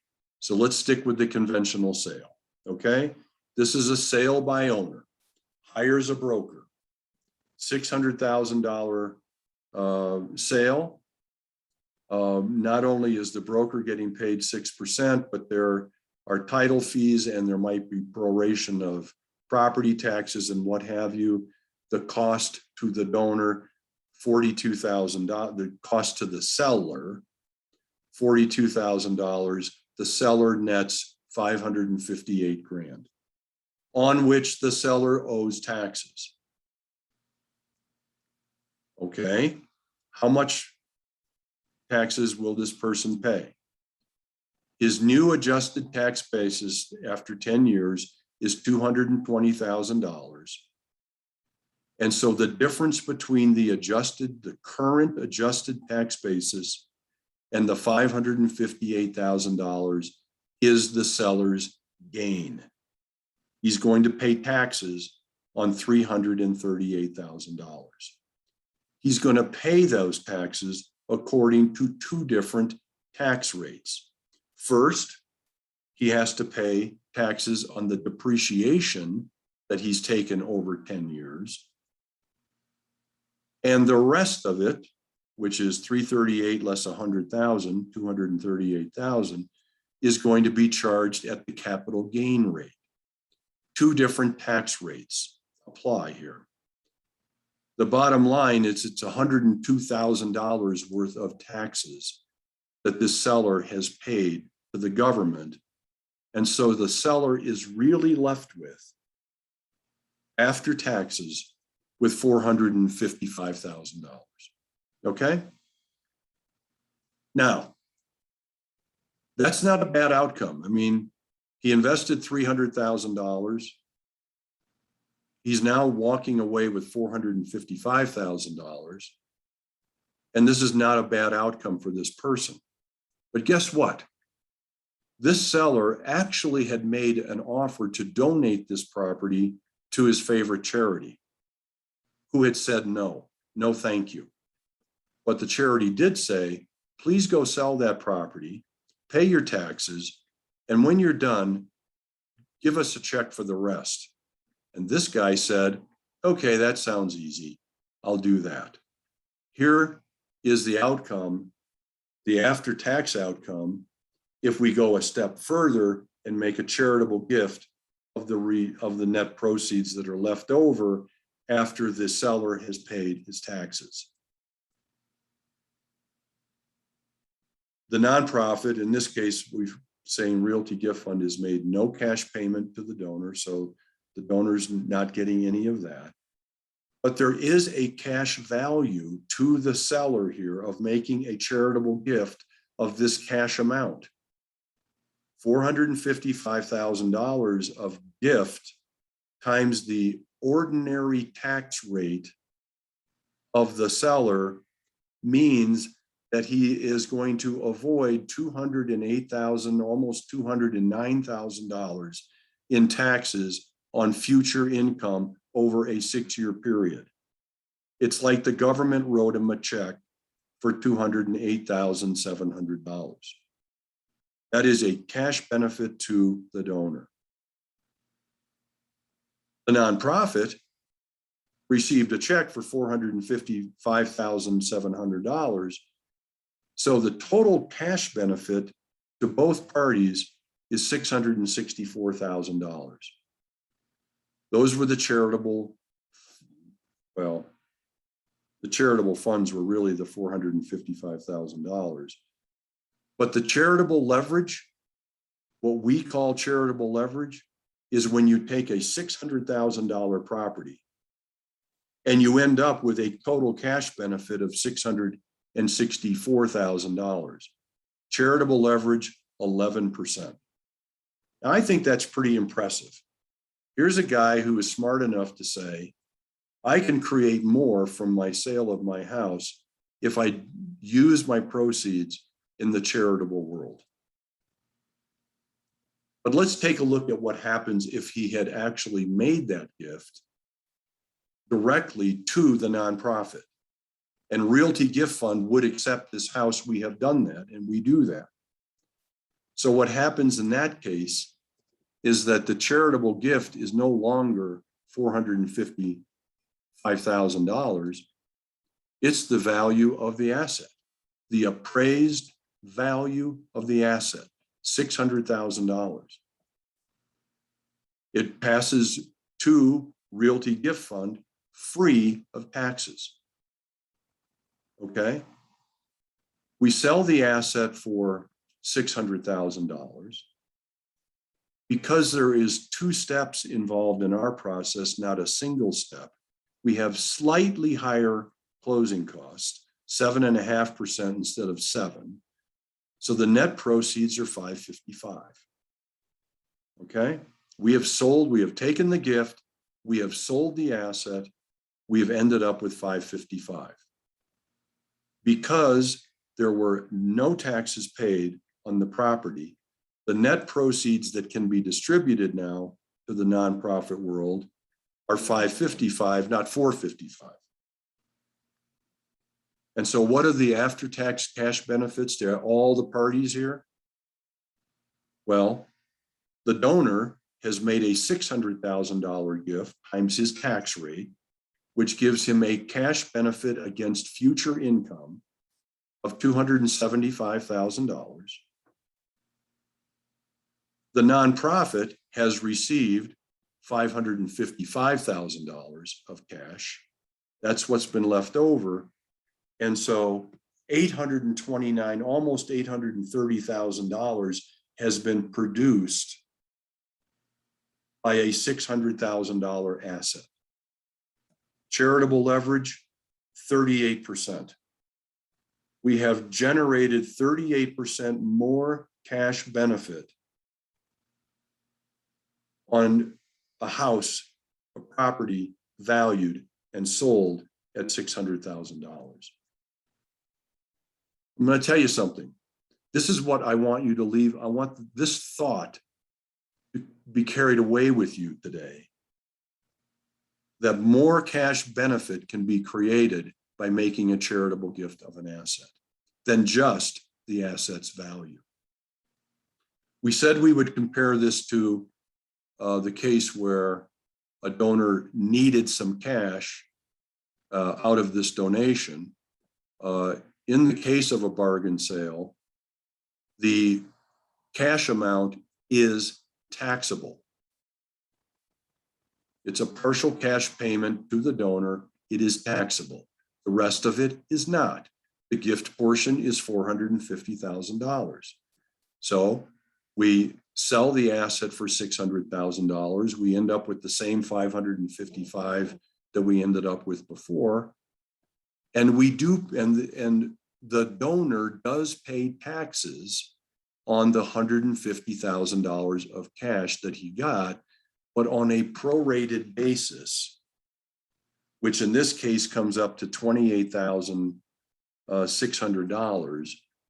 And so what happens here is that the donor has received from Realty Gift Fund a check for $150,000, paid taxes on that of $28,600, ends up with $121,000, has a cash benefit of making the $450,000 gift times his tax rate. So that's worth 206. Total that together, the donor has received cash benefits of $327,000. The nonprofit has received the gift less the $45,000 closing costs, or $405,000. We subtract all of the closing costs from the gift portion of these deals we do so that our donors have no closing costs. Okay? The gift portion was $450,000. We subtract all the closing costs from that. The nonprofits end up with $405,000. The total outcome, $732,000. You might have guessed that the difference between an outright gift and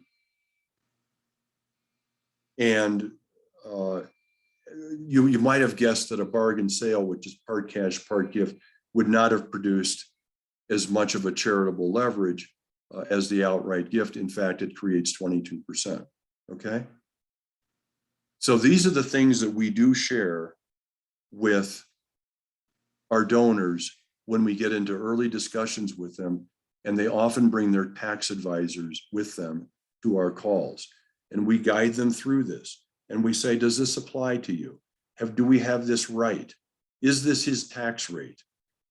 Is this his depreciation? Have we guessed that correctly? And the tax advisor can actually say, just give me your work here. I'll follow along. I'll come up with my own outcome for this guy. And, you know, usually we're pretty darn close. And this is what creates charitable giving of real estate. That's the end of that section there, guys. I hope everyone's still there.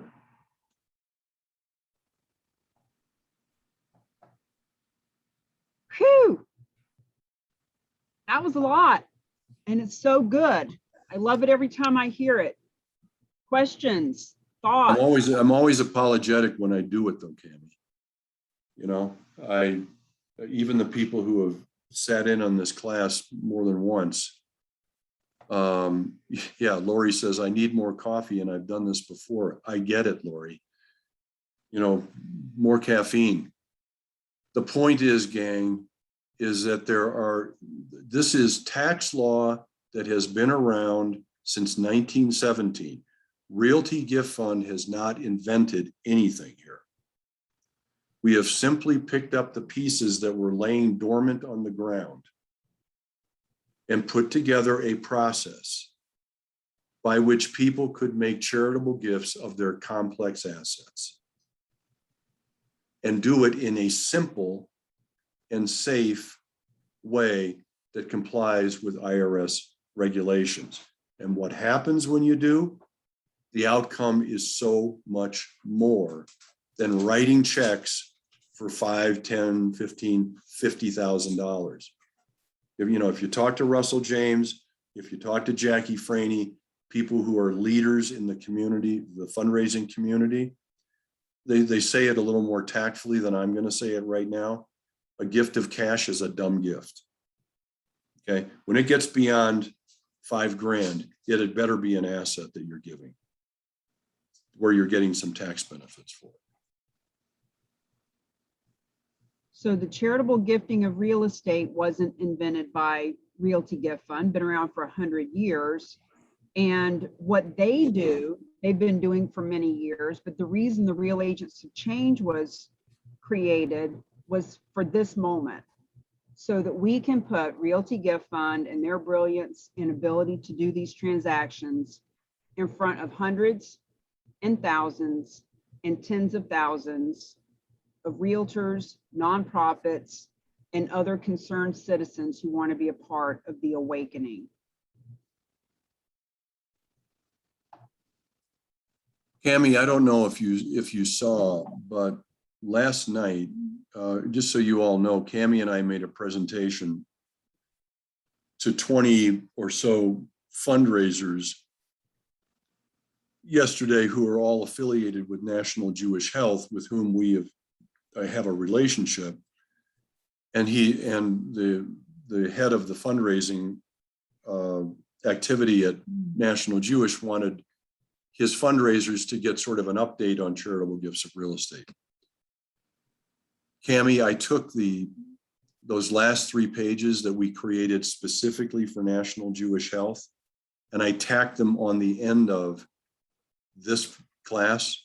Yep. So that you could just use it as an example. I mean, it's got National Jewish Health written all over it everywhere. But they're specifically in a campaign about gifts of real estate that includes a letter, a postcard, an email, and a phone call.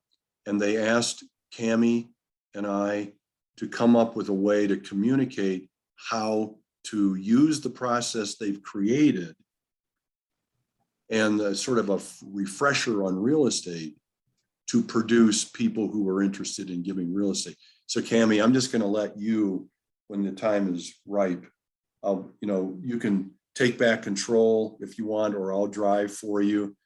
But Actually, I've actually got it queued up. I got it do queued you? up while Okay, you were good. speaking. All right. And we are going to start teaching this module to nonprofits, to fundraisers, and to those who want to start having these conversations.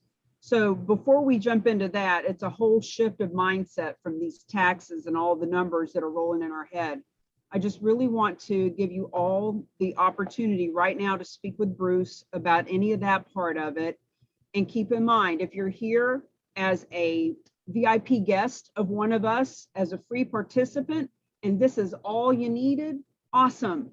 So glad that you came along. And look, if you happen to randomly find someone who wants to donate real estate and you want to do a deal with Realty Gift Fund, you certainly don't need to be certified to bring them a deal. You're more than welcome to do that. However, for those of you who really want to go from learning into lead generation and listing and liquidating and leveraging, et cetera, starts with getting certified. So if you are wanting to get certified, we've got all different kinds of links.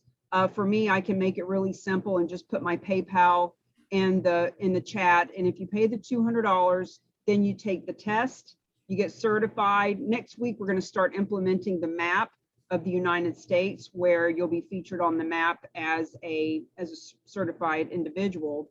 And if you want to talk to me about the Mastery membership and all the other marketing material that goes along with that, we can certainly talk about that. But it's 2:20, and since nobody's chiming in with any kind of questions, I'll jump right into what we were teaching the fundraisers yesterday about how to talk about this. So let me share the screen.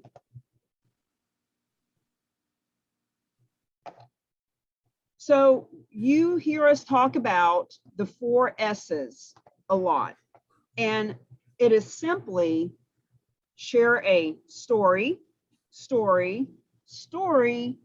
and then stop talking.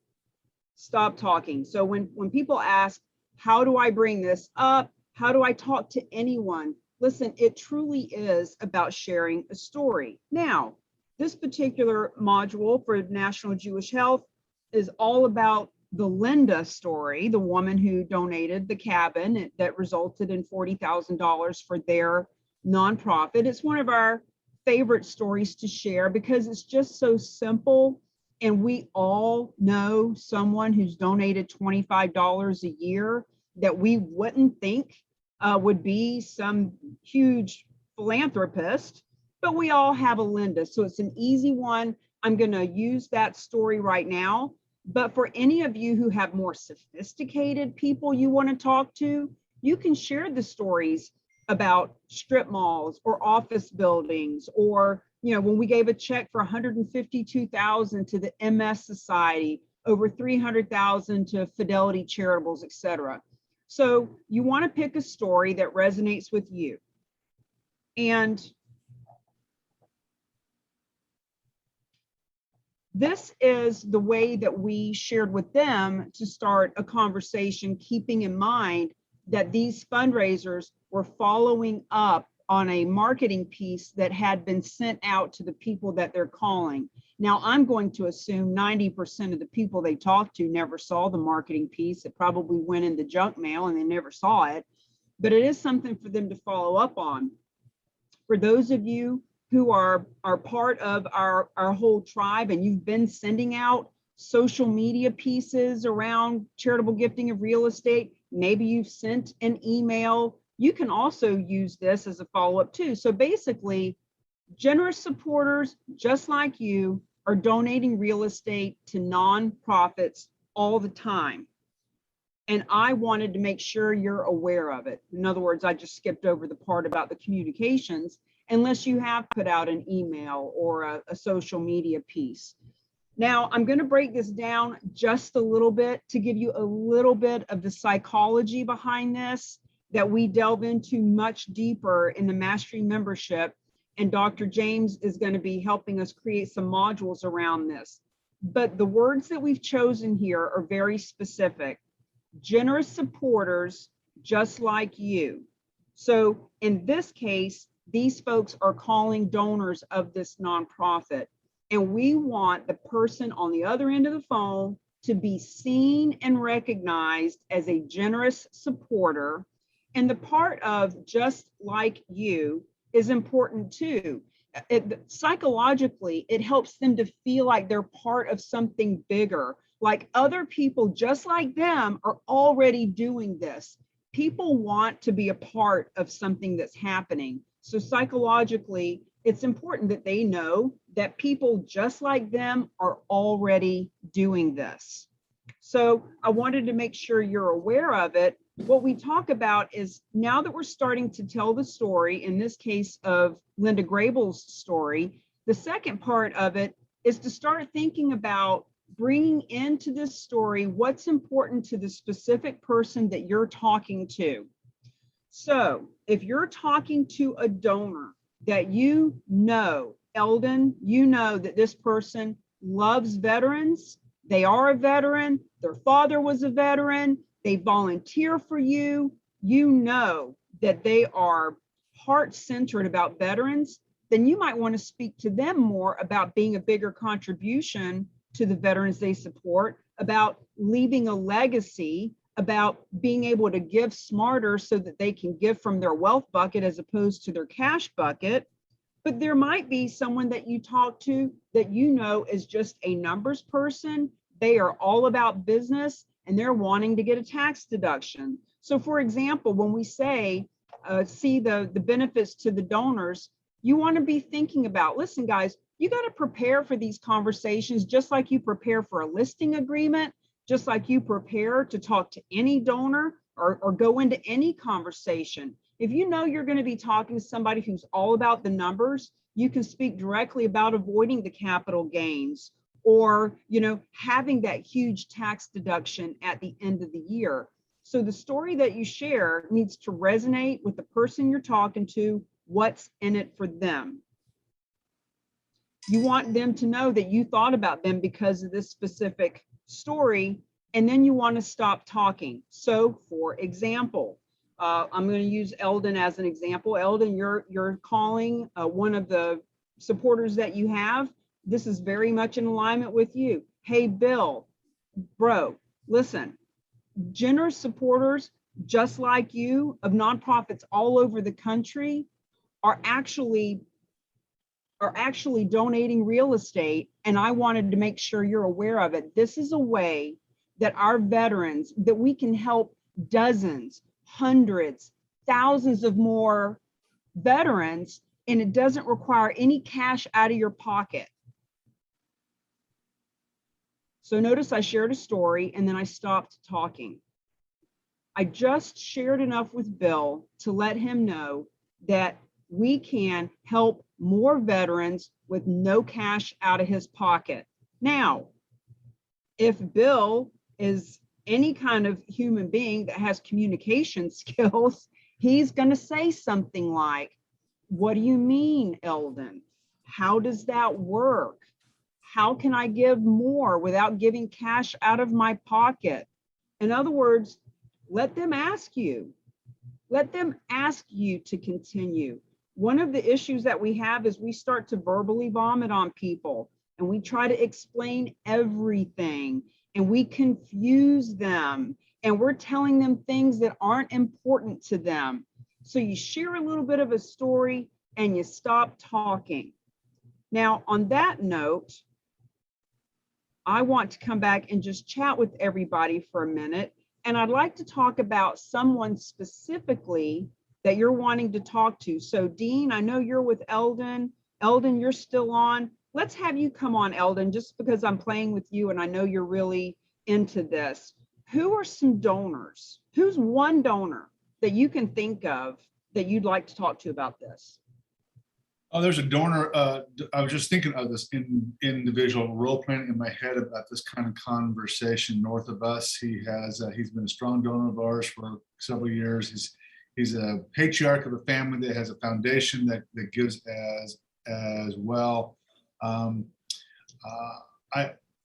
could see us having a conversation with him about how he can promote the idea within his community, within his family, about charitable gifting of real estate. And he sounds like he's really passionate in general about veterans and about your mission. Absolutely so. And he's also, we live in a rural community. So we're not in Indianapolis, we're not in a metropolitan community. In his small community, he's a pretty strong shaker and mover. Owns a lot of real estate, does a lot of business in that area, and knows a lot of individuals that can network within that process. What's his first name? Dean. I don't know. It's a great question. Dean, my fund development director, what's his first name? His name is John. John, that's right. That's right. John. Wonderful, because I was going to say, let's just use John or Bob. It makes it really simple. John's good. John's good. Thanks, Cami. Caught me off guard there. So to reach out to this person, whether we're sending a text or an email, sounds to me like this is just a good old-fashioned phone call. To reach out and say, John, wait till I share this story with you. One of our friends has just introduced us to a group that is helping nonprofits like ours get funded by hundreds of thousands, millions of dollars.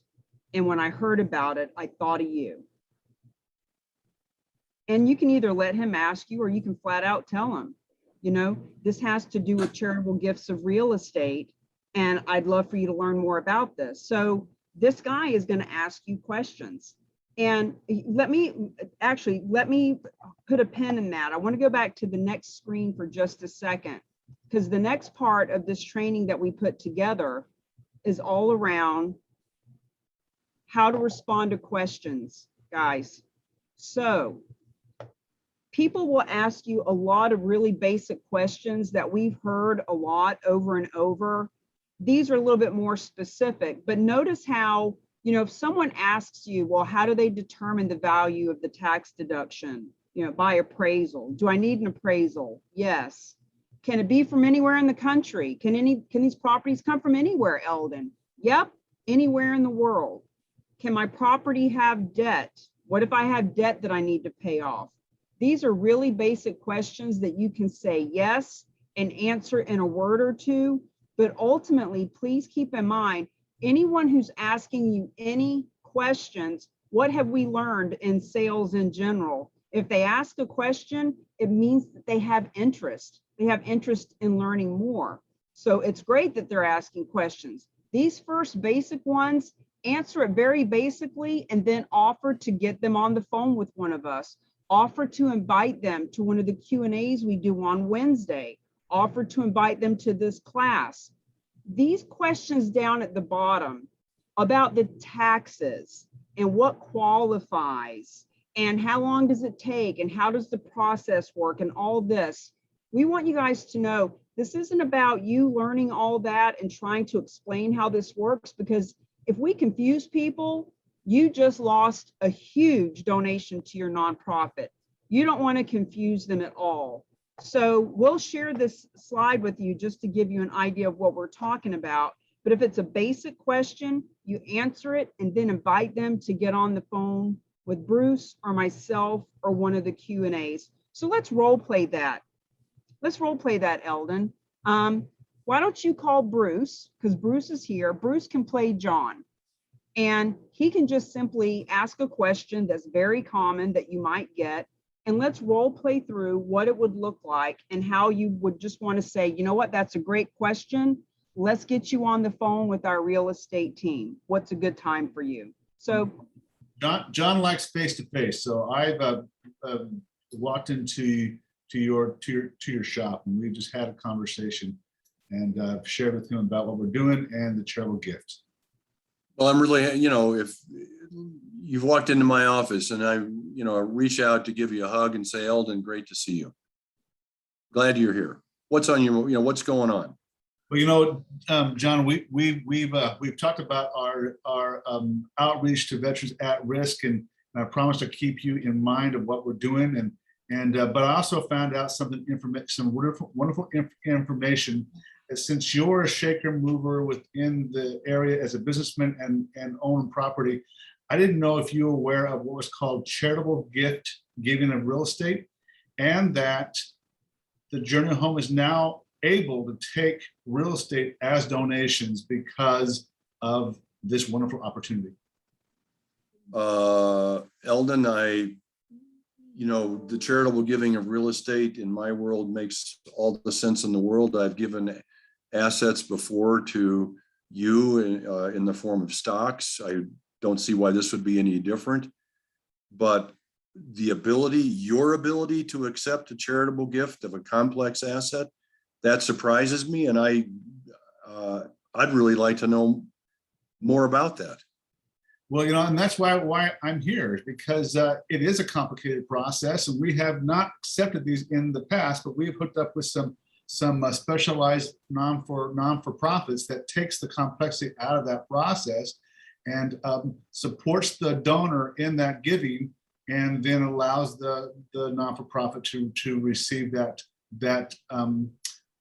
donation as a cash payoff when it's all so if I understand what you're saying, this might be a little bit like a charitable gift of a car, which is actually made not directly to the organization I'm trying to benefit. I've done this once. My son did this once, and the car went to a specialized nonprofit that only does cars, and they sent the money to the nonprofit we were trying to support. Yeah, that's a great way to frame it, sir, because we're going to then this is the same process with real estate but let me ask you this.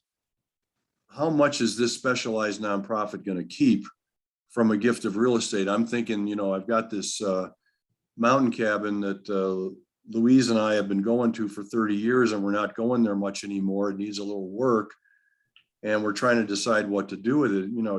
Honestly, it's worth about $500,000. How much is this specialized nonprofit going to keep of my gift? I'm going to let that non-for-profit answer that question themselves. My understanding, it's going to please you. This is real estate gift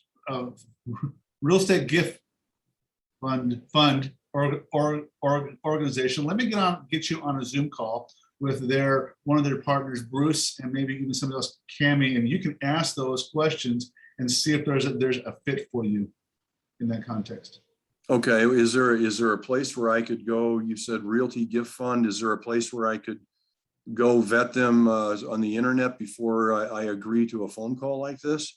And I have their information up. It's Realty Gift Fund. Let me get this information, and I'll share that email link with you, John, where you can go and vet them. I'm also going to share some other links with you that's going to give you an idea of what charitable gifting of real estate looks like, the pros and cons, the assets, the benefits, and how it helps you on it. Okay, well, so just either text me or email me their website, and we'll evaluate it. And then why don't you give me a call back in a day, You bet. and we'll talk about this some more.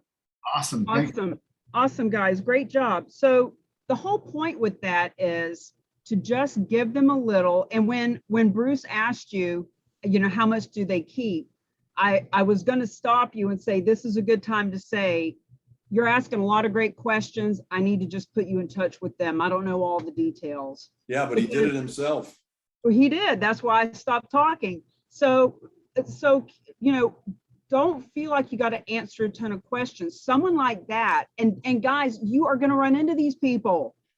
$9 billion a year is being donated at $550,000 per donation on average. That's 18,000 donations that are being made every year. You will run into conversations just like that. And that's a perfect time to just say, you know what? I've got a real estate team. Let me put you in contact. And even those of you like Tamisa and Lori, you may be the real estate agent, but it makes you look really impressive that you have a team as well. Let me put you in touch with the team that does this for Fidelity Charitables. They know all those details. That's not my part of it. I'll just put you in contact. So great job, great example of an actual conversation. Let's role play with someone else, and let's have a different example. Who else would like to come on and talk about someone you'd like to talk to? Anthony Dempsey, we can talk about the nonprofit that you support. Any of you, just raise your hand. That's how we play. We get out on the floor. Yeah, if you don't raise your hand, we're going to pick you. Can I don't want to play. I just have to say, I have a Zoom call with Planned Giving Roundtable of Arizona that's coming up in just a few minutes, which thank you, Bruce, for turning me on to that, because I've been asked to be on their marketing committee, which. Atta girl. So as that progresses, I may have more questions for role plays, but yeah, I'm pretty excited about that.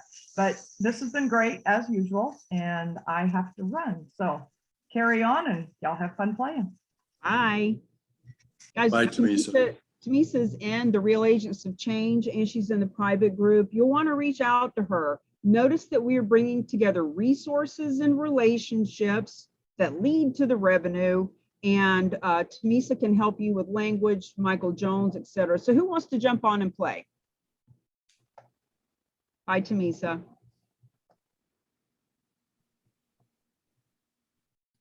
You're interrupting my dessert. We're interrupting your dessert, but you're willing to play. Sure, I'll always play. Atta girl. Who's going to play with me? Anthony? Yeah, do it with Anthony. Anthony, you can play with Tish. I know I've played with her before. She's gentle. Anthony Longo, that's your guest, right? Or your friend? Who's that?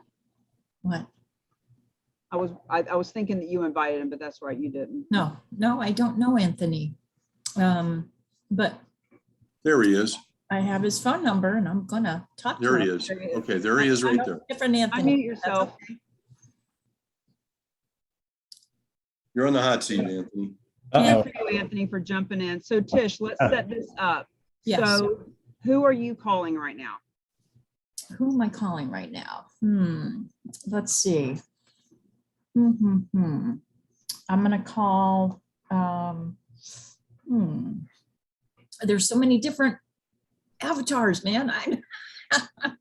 Let's see, I'm gonna call. Bruce, you got something to say? Yeah, I'd like to suggest that ahead. Anthony, on behalf of, Anthony, what's the name of your nonprofit? The Warriors Choice Foundation.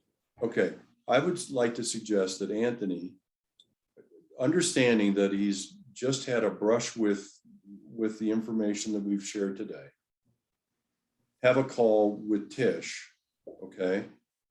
Who is just, and Tish is just a high-profile member of the community that he lives in, and he knows that Tish is interested in his cause and supports his group.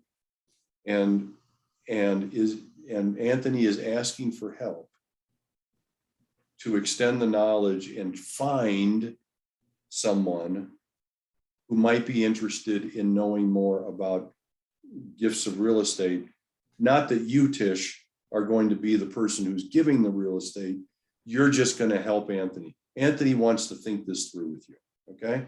So I love that perspective. So instead of actually wanting that person to do something with the information, as he is sharing with her what this is and who do you know that might be interested, he's actually educating her, and she could be interested. But it's that passive kind of way of, hey, let me just run something by you conversation. It's a safe way to get the first thing out. And all of you who are there, this thing that Cammie and Tish and I have done, and I know that it's Real Raw with Sean Callaghy. Hello to yes. Okay. The key to hello to yes is to make the yes something easy to get. Easy enough. You don't want to ask for all the bullion in the first call. So what you're trying to do is you're trying to get Tish, Anthony, to agree to help you to do something she knows nothing about. And you're going to tell her about it right now. Okay. Hey, Tish, how you doing? Great, Anthony. How are you? Couldn't be better. The reason why I'm calling today is to identify if you could possibly help me with something that I've kind of been looking into.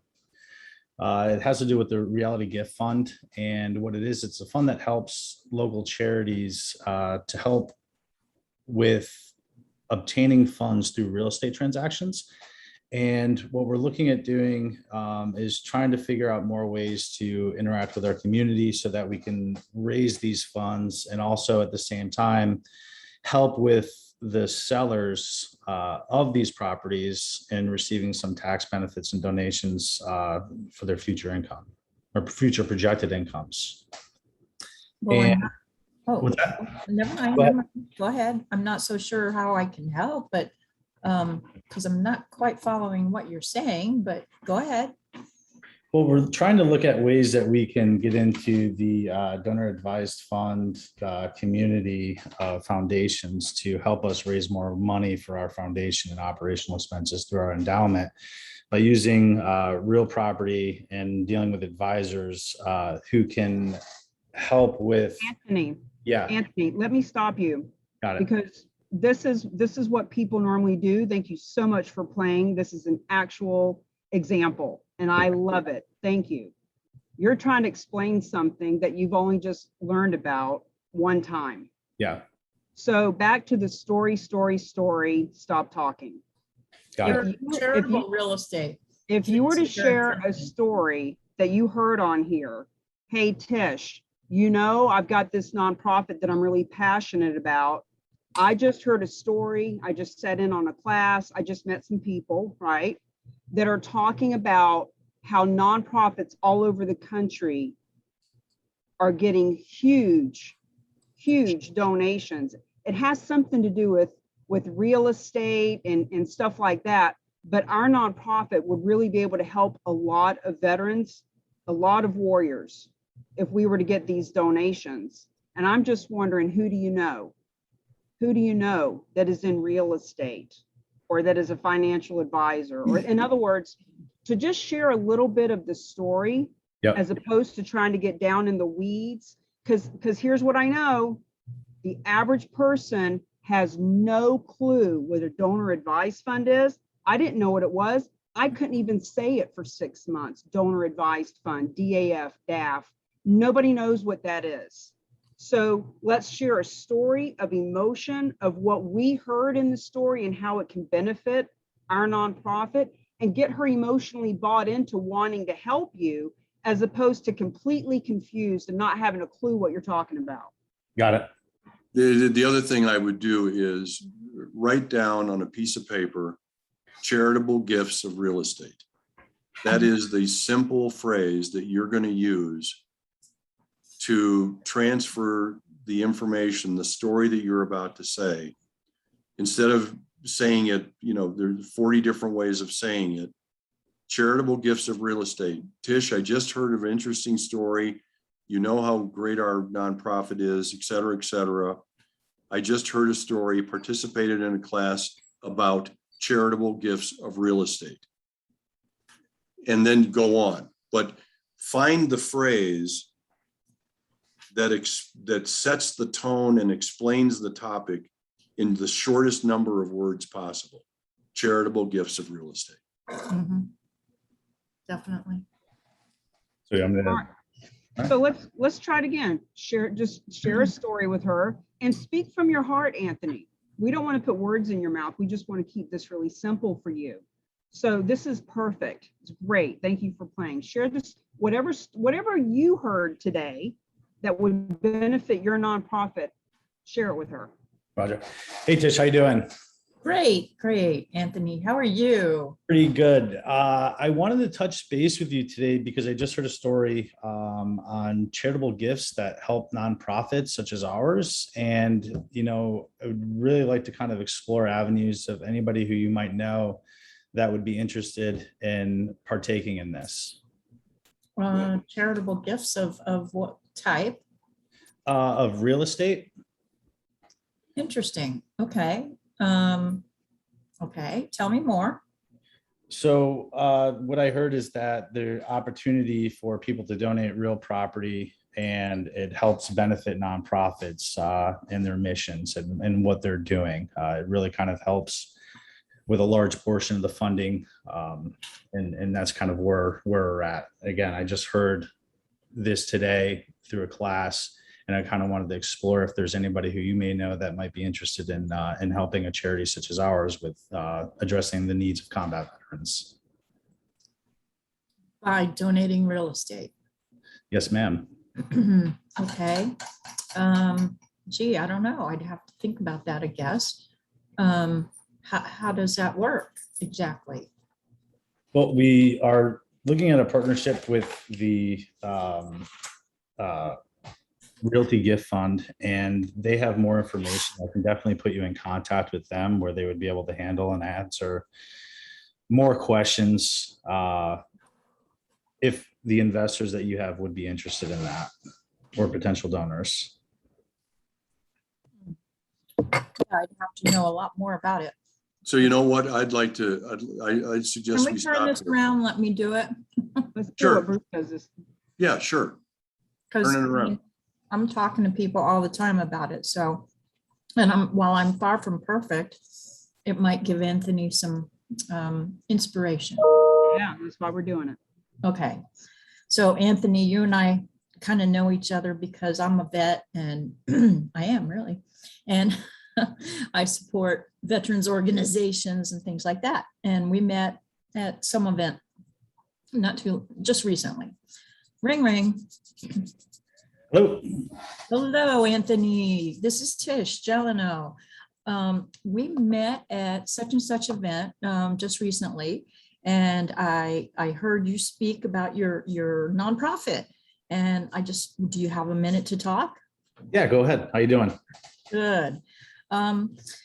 I just wanted to talk to you a little bit about something that a lot of people don't know of, they're not aware of. But have you ever heard of about gifting real estate to help nonprofits? I've heard a little bit, but not much. Okay, well, I don't know what, your nonprofit's guidelines or whatever are, but a lot of nonprofits can't take that gift of real estate because it's too much risk or too much capital involved, or, they have to say no to that donation. Do you guys accept gifts of real estate? Yes, we do. Okay. What if somebody was going to give you a gift of real estate that was located in an area that you had no use for? Then we don't know really what we would do. Mhm. Well, I'm just calling to let you know that I would love to put you in touch with a group that I work with, and they are a specialized nonprofit that actually can make gifts of real estate easy for any type of nonprofit organization. even the ones that have to say no all the time. So, and the average donation could be as much as $550,000. So I know if you're like me and you have to do fundraising for your nonprofit, you know, there's a lot involved, correct? Yeah, there's a ton. So wouldn't it be cool to get like a donation that big, or, you know, even if it was 5,000, you'd take it, right? Oh, absolutely. So I think we should talk some more about it. And I should introduce you to this real estate team that helps make this all possible. They're called Realty Gift Fund. And let me set up a Zoom call with them and you, and have you learn a lot more about it. They can explain it a lot better than I can. But I just find that nonprofits in general that don't know anything about this are so excited to hear about it and how much it can help their nonprofit get funds. Yeah, sounds great. Okay, great. I'll set you up. Here's what I like about that, okay? And I was about to interrupt Anthony on his second attempt here. You've got to be clear about what you're asking for. Hello to yes, which, you know, it so baffled me, Tish, when I first did it. I'll be honest with you, I was not very good at it, okay? But as I watched various participants go through it, I realized that what you got to do when you're making the phone call is you got to know what the yes is, and you got to make it like simple. So what Anthony was trying to do with you was to get you to agree to learn more about it. And what you actually did with Anthony when you did it is you got him to agree to learn more about it. All you're trying to do is share a story, enough of a story to get you guys personally connected on the same vibration, and introduce a new topic about charitable gifts of real estate that can be used to fund any one of 1.3 million public charities in America, Right. Being sponsored by a specialized nonprofit called Realty Gift Fund. Would you like to know more? I have been offered a way to get you on the phone with them so you can learn more. Right. And It's the hello to yes is simple. Yeah, and you could start with that story about the lady who donated her little cabin. Anthony, guess what? We know each other. That would be another way to do it. You just say, hey, Yeah. Anthony, you're not going to believe this. Pound your fist in the table. Yeah. This is amazing. $25 a year, 32 years in a row, and she ends up donating something. It generated a $40,000 check to the nonprofit. Wow, I thought of you immediately. Guys, that's what we're talking about with Share a Story. Mhm. So here's what we know about Anthony. Anthony has a nonprofit that does something with our veterans, right? We know he's passionate about that. So let me caution everyone to stop asking people if they know what charitable real estate is. Why start the conversation with a no? Right. Don't ask them, have you ever heard of this? Because they haven't. Let me answer that for you. No, they haven't. They haven't heard of that. So to say, Anthony, listen, I'm calling you, just to Bruce's point, I'm calling you because I have heard about this nonprofit who had a donor that was given $25 a year. And after all these years of doing that, she was actually able to give them a check for $40,000, had nothing to do with a fundraiser. Your nonprofit needs to learn about this. No bake sale, no golf tournament. Yeah, with some enthusiasm and some excitement. Just start off with that to let Anthony know, huh? Right. Of course, yeah. So I agree. Story. No one knows what charitable gifts of real estate is. Get them bought in to the emotion. What? This nonprofit got a check for $40,000, no fundraiser? Tell me more. Well, now you can say something like, you know what, it has something to do with gifts of real estate. I don't really know all the details about it, but what I do know is this team is doing it with nonprofits all over the country. Yours deserves to know about it. I can get you on a Zoom. You can sit in on Q&A. And by the way, guys, we do have some videos that you can share, and we're creating even more of them now because we're looking to create just a little 2-minute video that will help them understand it very quickly. But in the meantime, just let them know, we can get you on the phone. You can sit in on this class. I can send you over. We also have something called the roadmap that shows how you get from a donation to from the donation to Realty Gift Fund to listing it, etc. So we just want to keep it upbeat, emotionally charged, and talking about a story. Okay, so Cammie, here's what I want to do. Anthony, if I were there in the room, I'd give you a big hug right now. Yeah, Okay. for sure. What a great player. Because look, you have gone through 4 hours of incredibly detailed information, trying to distill it down to the size of a thimble, okay? Because I somehow in the next iteration of our classes, Cammie, we are going to do this hello to yes thing a little bit. I mean, I hate swiping somebody else's idea. Maybe we'll call it something else. I don't want to be part of, that kind of thing. But it's a good example when you see Anthony, who is making his very first attempt to share the information with somebody that he's just spent, 4 hours with. And he's, and it's a lot of information. And Tish, who now has spent what, 6 months doing it? What, the hello to yes? No, Well, not the hello to yes. Oh, The charitable giving of real estate. Yeah. We met about 6 months ago. Yes, right? about 6 months, and it's a continual learning process, and Right. actually you And, get and we're comfortable. not doing until today. We've not been doing these role plays, and they're really instructive because they reveal to us, oh, what did we really learn today? Mhm. Right? Well, what's really important to learn today is, look, guys, you got to boil it down to the size of a thimble. You got to get it from hello to yes in 3 minutes. And you got to do it by being authentic. You got to say, hey, look, I don't know a damn thing about what I just learned.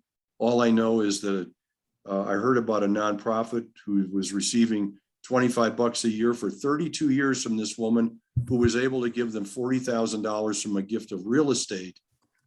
That there is a specialized nonprofit in America who will do those gifts of real estate for any nonprofit in America. And I just had to share this with you. I'm beside myself. I need to go to the bathroom, whatever. I just got to let you know about it. So anyway, Cammie, I actually have a 1 o'clock appointment. It's 1 o'clock here in my time. I got to leave. You guys can stay forever. Thank you so much for being here, everybody. Put your contact information, Bruce, please, in the chat so everyone has it, and I'll share the chat with everyone who is in the class. And as Bruce is doing that, let me just remind you all that when you're part of the certification class, you are also part of the Q&A. And actually, all of you nonprofits who are on here, we are putting together some specific trainings for you around talking to your donors, hence the training that we're giving you a sneak peek at that we're doing with National Jewish Health. How to ask for a piece of real estate in 3 minutes or less, or not even ask for it, but broach the conversation, bring it up in a conversation in 3 minutes or less. We want you to join the Facebook group, The Real Agents of Change. We want you to be a part of this class moving forward. It is the 3rd Tuesday of the month, as Dr. James and we are putting together presentations. We will spend 30 minutes or an hour with your nonprofit talking to your donors and your board members. We can help you put together social media and email campaigns. It just really depends. People always ask, what's next? What do we do next? And it totally depends on you and your nonprofit. Do you have 100 people or do you have 100,000? Do you want us to teach you how to make a phone call, or do you want to partner up and put something on your website? It really requires more conversation. Tish, do you have something? Yeah, is there any other realtors on this call? There were. Donna Owens is still on. Okay. Catherine is still on. Lori's on. Why? Nothing. I had a great idea, something I'm going to do. I'm trying to get set up now. And that would, September is Realtor Safety Month. So I'm trying to get my board to help me promote an event that I'm going to hold at my nonprofit, offer the realtors a free class on realtor safety. But at the same time, I'm going to bring in some information about charitable real estate. And I'm really excited about this. And I just thought it was a great idea just to try to get in front of more realtors and tell them more about this. So I want to talk to you later about maybe how to incorporate this into that without giving them overload. Okay, happy to talk about it. Guys, it's 3 p.m. Just don't want to overstay our welcome. We know that you've just gone through 4 hours of some really intensive information. Let me put my information in here again. I want to invite all of you to feel free to reach out to me, to send me a message, to ask me what's next for you. Tomorrow there on Wednesdays at 3 p.m. we do the Q&A on my Zoom that you'll be receiving in an email. Tomorrow, Michael Jones is actually going to do that class for me because I'm actually on another Real Raw tomorrow, Tish. I'm doing it with the American Federation for the Blind. Amir and Kirk are having me do their Real Raw tomorrow at 3 o'clock. Oh, awesome. Very cool. For you real estate agents, if you want to talk about having a Zoom that puts together all of your nonprofits and your friends and your donors, etc., we can do a Zoom like that for the nonprofits. We do Zooms for your donors. Like there's all these different perspectives and conversations. If we're talking to nonprofits about charitable gifting of real estate, it's a very different conversation than specifically talking to a group of realtors, for etc., because we want the realtors to know, look, not only do we pay you a full commission to list and liquidate the donations that come in, but this is a way for you to win so much other business around that, to get your foot in the door of the high net worth people, to be interviewed on local news about how you can help dozens or hundreds of nonprofits in your marketplace. So that's one conversation. And then for the nonprofits, when Eldon and I start working together this week, Eldon and Dean and I and their people at the Journey Home, we're going to talk about putting together some social media and doing some interviews and how they can put out a press release, because the nonprofits can get a press release out better than, say, just a realtor, right? People want to hear from the nonprofits. So that's why these cause marketing campaigns and partnering with each other to market a cause as a for-profit and to partner with for-profits for the nonprofits to be seen and be heard and get more exposure. There are so many modules that we're putting together in the Mastery membership around doing your positioning and your partnering and your promoting of this. Anthony, you've been so kind as to come on and play. Is there anything I can help you with specifically? Right now, I'm just trying to absorb the drinking through a fire hose. So, yeah, I think it all sounds great. I definitely will be in touch through email to try to schedule something so that we can see how we can work together in the future, especially trying to nail down a pitch deck for this. So for me, that's probably the most important thing, because I'm a terrible salesman. I just do the work and that's it, really. But you came in through Lori Lane, is that right? What's that? Yes. Yeah. And what area are you in? Are you in San Diego? No, I'm in South Florida. I'm in Jupiter, West Palm Beach area, or Palm Beach County. Right. I'm in Stewart. Okay, yeah. So you're just north. So, I can talk to you about creating a whole army of agents all over the country that can benefit you. I don't know if you stay local or if you're a national kind of guy, but for example, the Journey Home is out of Indiana, but they are wanting to branch out all over the country. So they want to help veterans keep from becoming homeless, right? So here in this area, because I'm right now between St. Pete and Sarasota, right across the state from you. And with the hurricanes that are coming, there's inevitably going to be veterans who have problems and stuff. So they want to focus down here to make sure that those veterans know where the resources are for them so that they don't become homeless, so that they have that help. So when I talk with that group, we'll be talking about how can they reach out into Florida and let the realtors in this marketplace know, listen, we want to help the veterans. One of the ways we can help our veterans is by getting donations of gifts of real estate. You as a real estate agent could be the one that lists these donations with us and for us. We're looking to partner with you so that, you know, as the Journey Home is partnering with the real estate agent, it helps them through social responsibility to attract more business. We'll teach them how to do videos and different types of social media so that they can show up as that socially responsible realtor. They, the realtors here with their feet on the ground, can spread the word about the Journey Home so that the Journey Home can come down and already have a population of people that they can serve, and vice versa. So it depends on the individual person that I'm talking to. Who are you wanting to get in front of?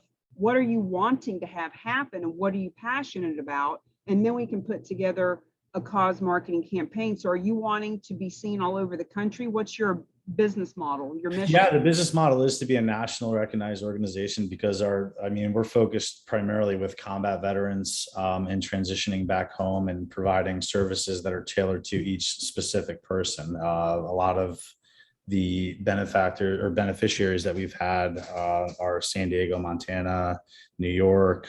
I mean, they're all over the nation at this point. So having such a small target demographic, to be at a national survey would be optimal for us. So tell me a little bit about specifically who you serve. Combat veterans that are transitioning home. So, we looked at a number of things such as everybody who served, and then, going a little bit a step above about serving guys who actually have combat declarations so that we can provide them with a tailored approach of what they need. Because a lot of the guys and women are not using services through the VA because there's no real connection with some of the service providers there, but there is with us because we're a group of individuals that are combat veterans that are really trying to help with a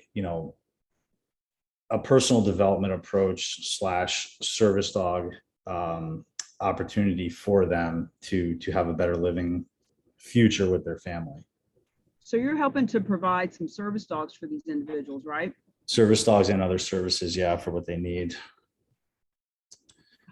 There's a group in New Hampshire that I started with even before I knew about charitable real estate. It's not Pets for Vets, it's a small one. It's the name escapes me, but yeah. So by the way, guys, I should have mentioned this 2 hours ago. There is another group that teaches about doing video, and they're doing a fundraising video challenge. And specifically, usually their people are all realtors, but they're opening it up for anyone who wants to make a video about a fundraiser for a nonprofit. So I'm one of the team captains. They have 5 or 6 team captains. Each team captain will have 50 to 100 people in a group. And what we're doing is we're creating these really simple videos that are all around fundraising and focusing on the nonprofit that we love, et cetera. So I can invite my nonprofit friends to come in too. So one of the things that you guys can do, Tish, Anthony, you can do a video about what you do, and then perhaps partner with different realtors to do videos with them in each different part of the country. So that, let's say, for example, Lori Lane and you do a video, and now you're being seen in the San Diego marketplace. And of course, you're going to share that video in Florida, which helps get her seen as well. As a real estate agent, she doesn't do business in Florida, but she's always looking for referrals. She's looking for different ways to increase her footprint. So if you come into the Facebook group, the Real Agents of Change, I've got something in there about the video challenge. And everybody who's going to do the video challenge, Tish, this would be great for you. You've got to be signed up for that. It's not my company that does it. They're called the Video Business Video School or something, but it's in there. You join their thing for the challenge. It's free, and it's going to go from August 23rd to September 13th. And basically during that time, they're teaching people how to create content for a video, how to edit video if you want to edit it, how to get it out into social media to have it be seen. So it's a great partnership for us. I've done stuff with this group before because I want our people, you guys, to be doing more videos, people see you, and they teach people about video in the real estate world. So it's just perfect that we're doing a fundraising video challenge. So Catherine, Donna, you guys, even Dean and Eldon, you guys should also be a part of this just to get the word out about your nonprofit. Okay, guys, I know our mind is very full. You all know how to reach out to me. I'm going to share the chat with everyone who was on here, and I look forward to seeing all of you in the group on the Q&As and just moving forward with teaching you how to get out there and get your first donation of real estate. Do Bye, you have, everybody. do you have a link for that? It's in the group. I don't have it. It's in the Real Agents of Change group, the link for Okay, the I'll video look. challenge. Okay, awesome. Thanks. All right, guys, bye. All right, take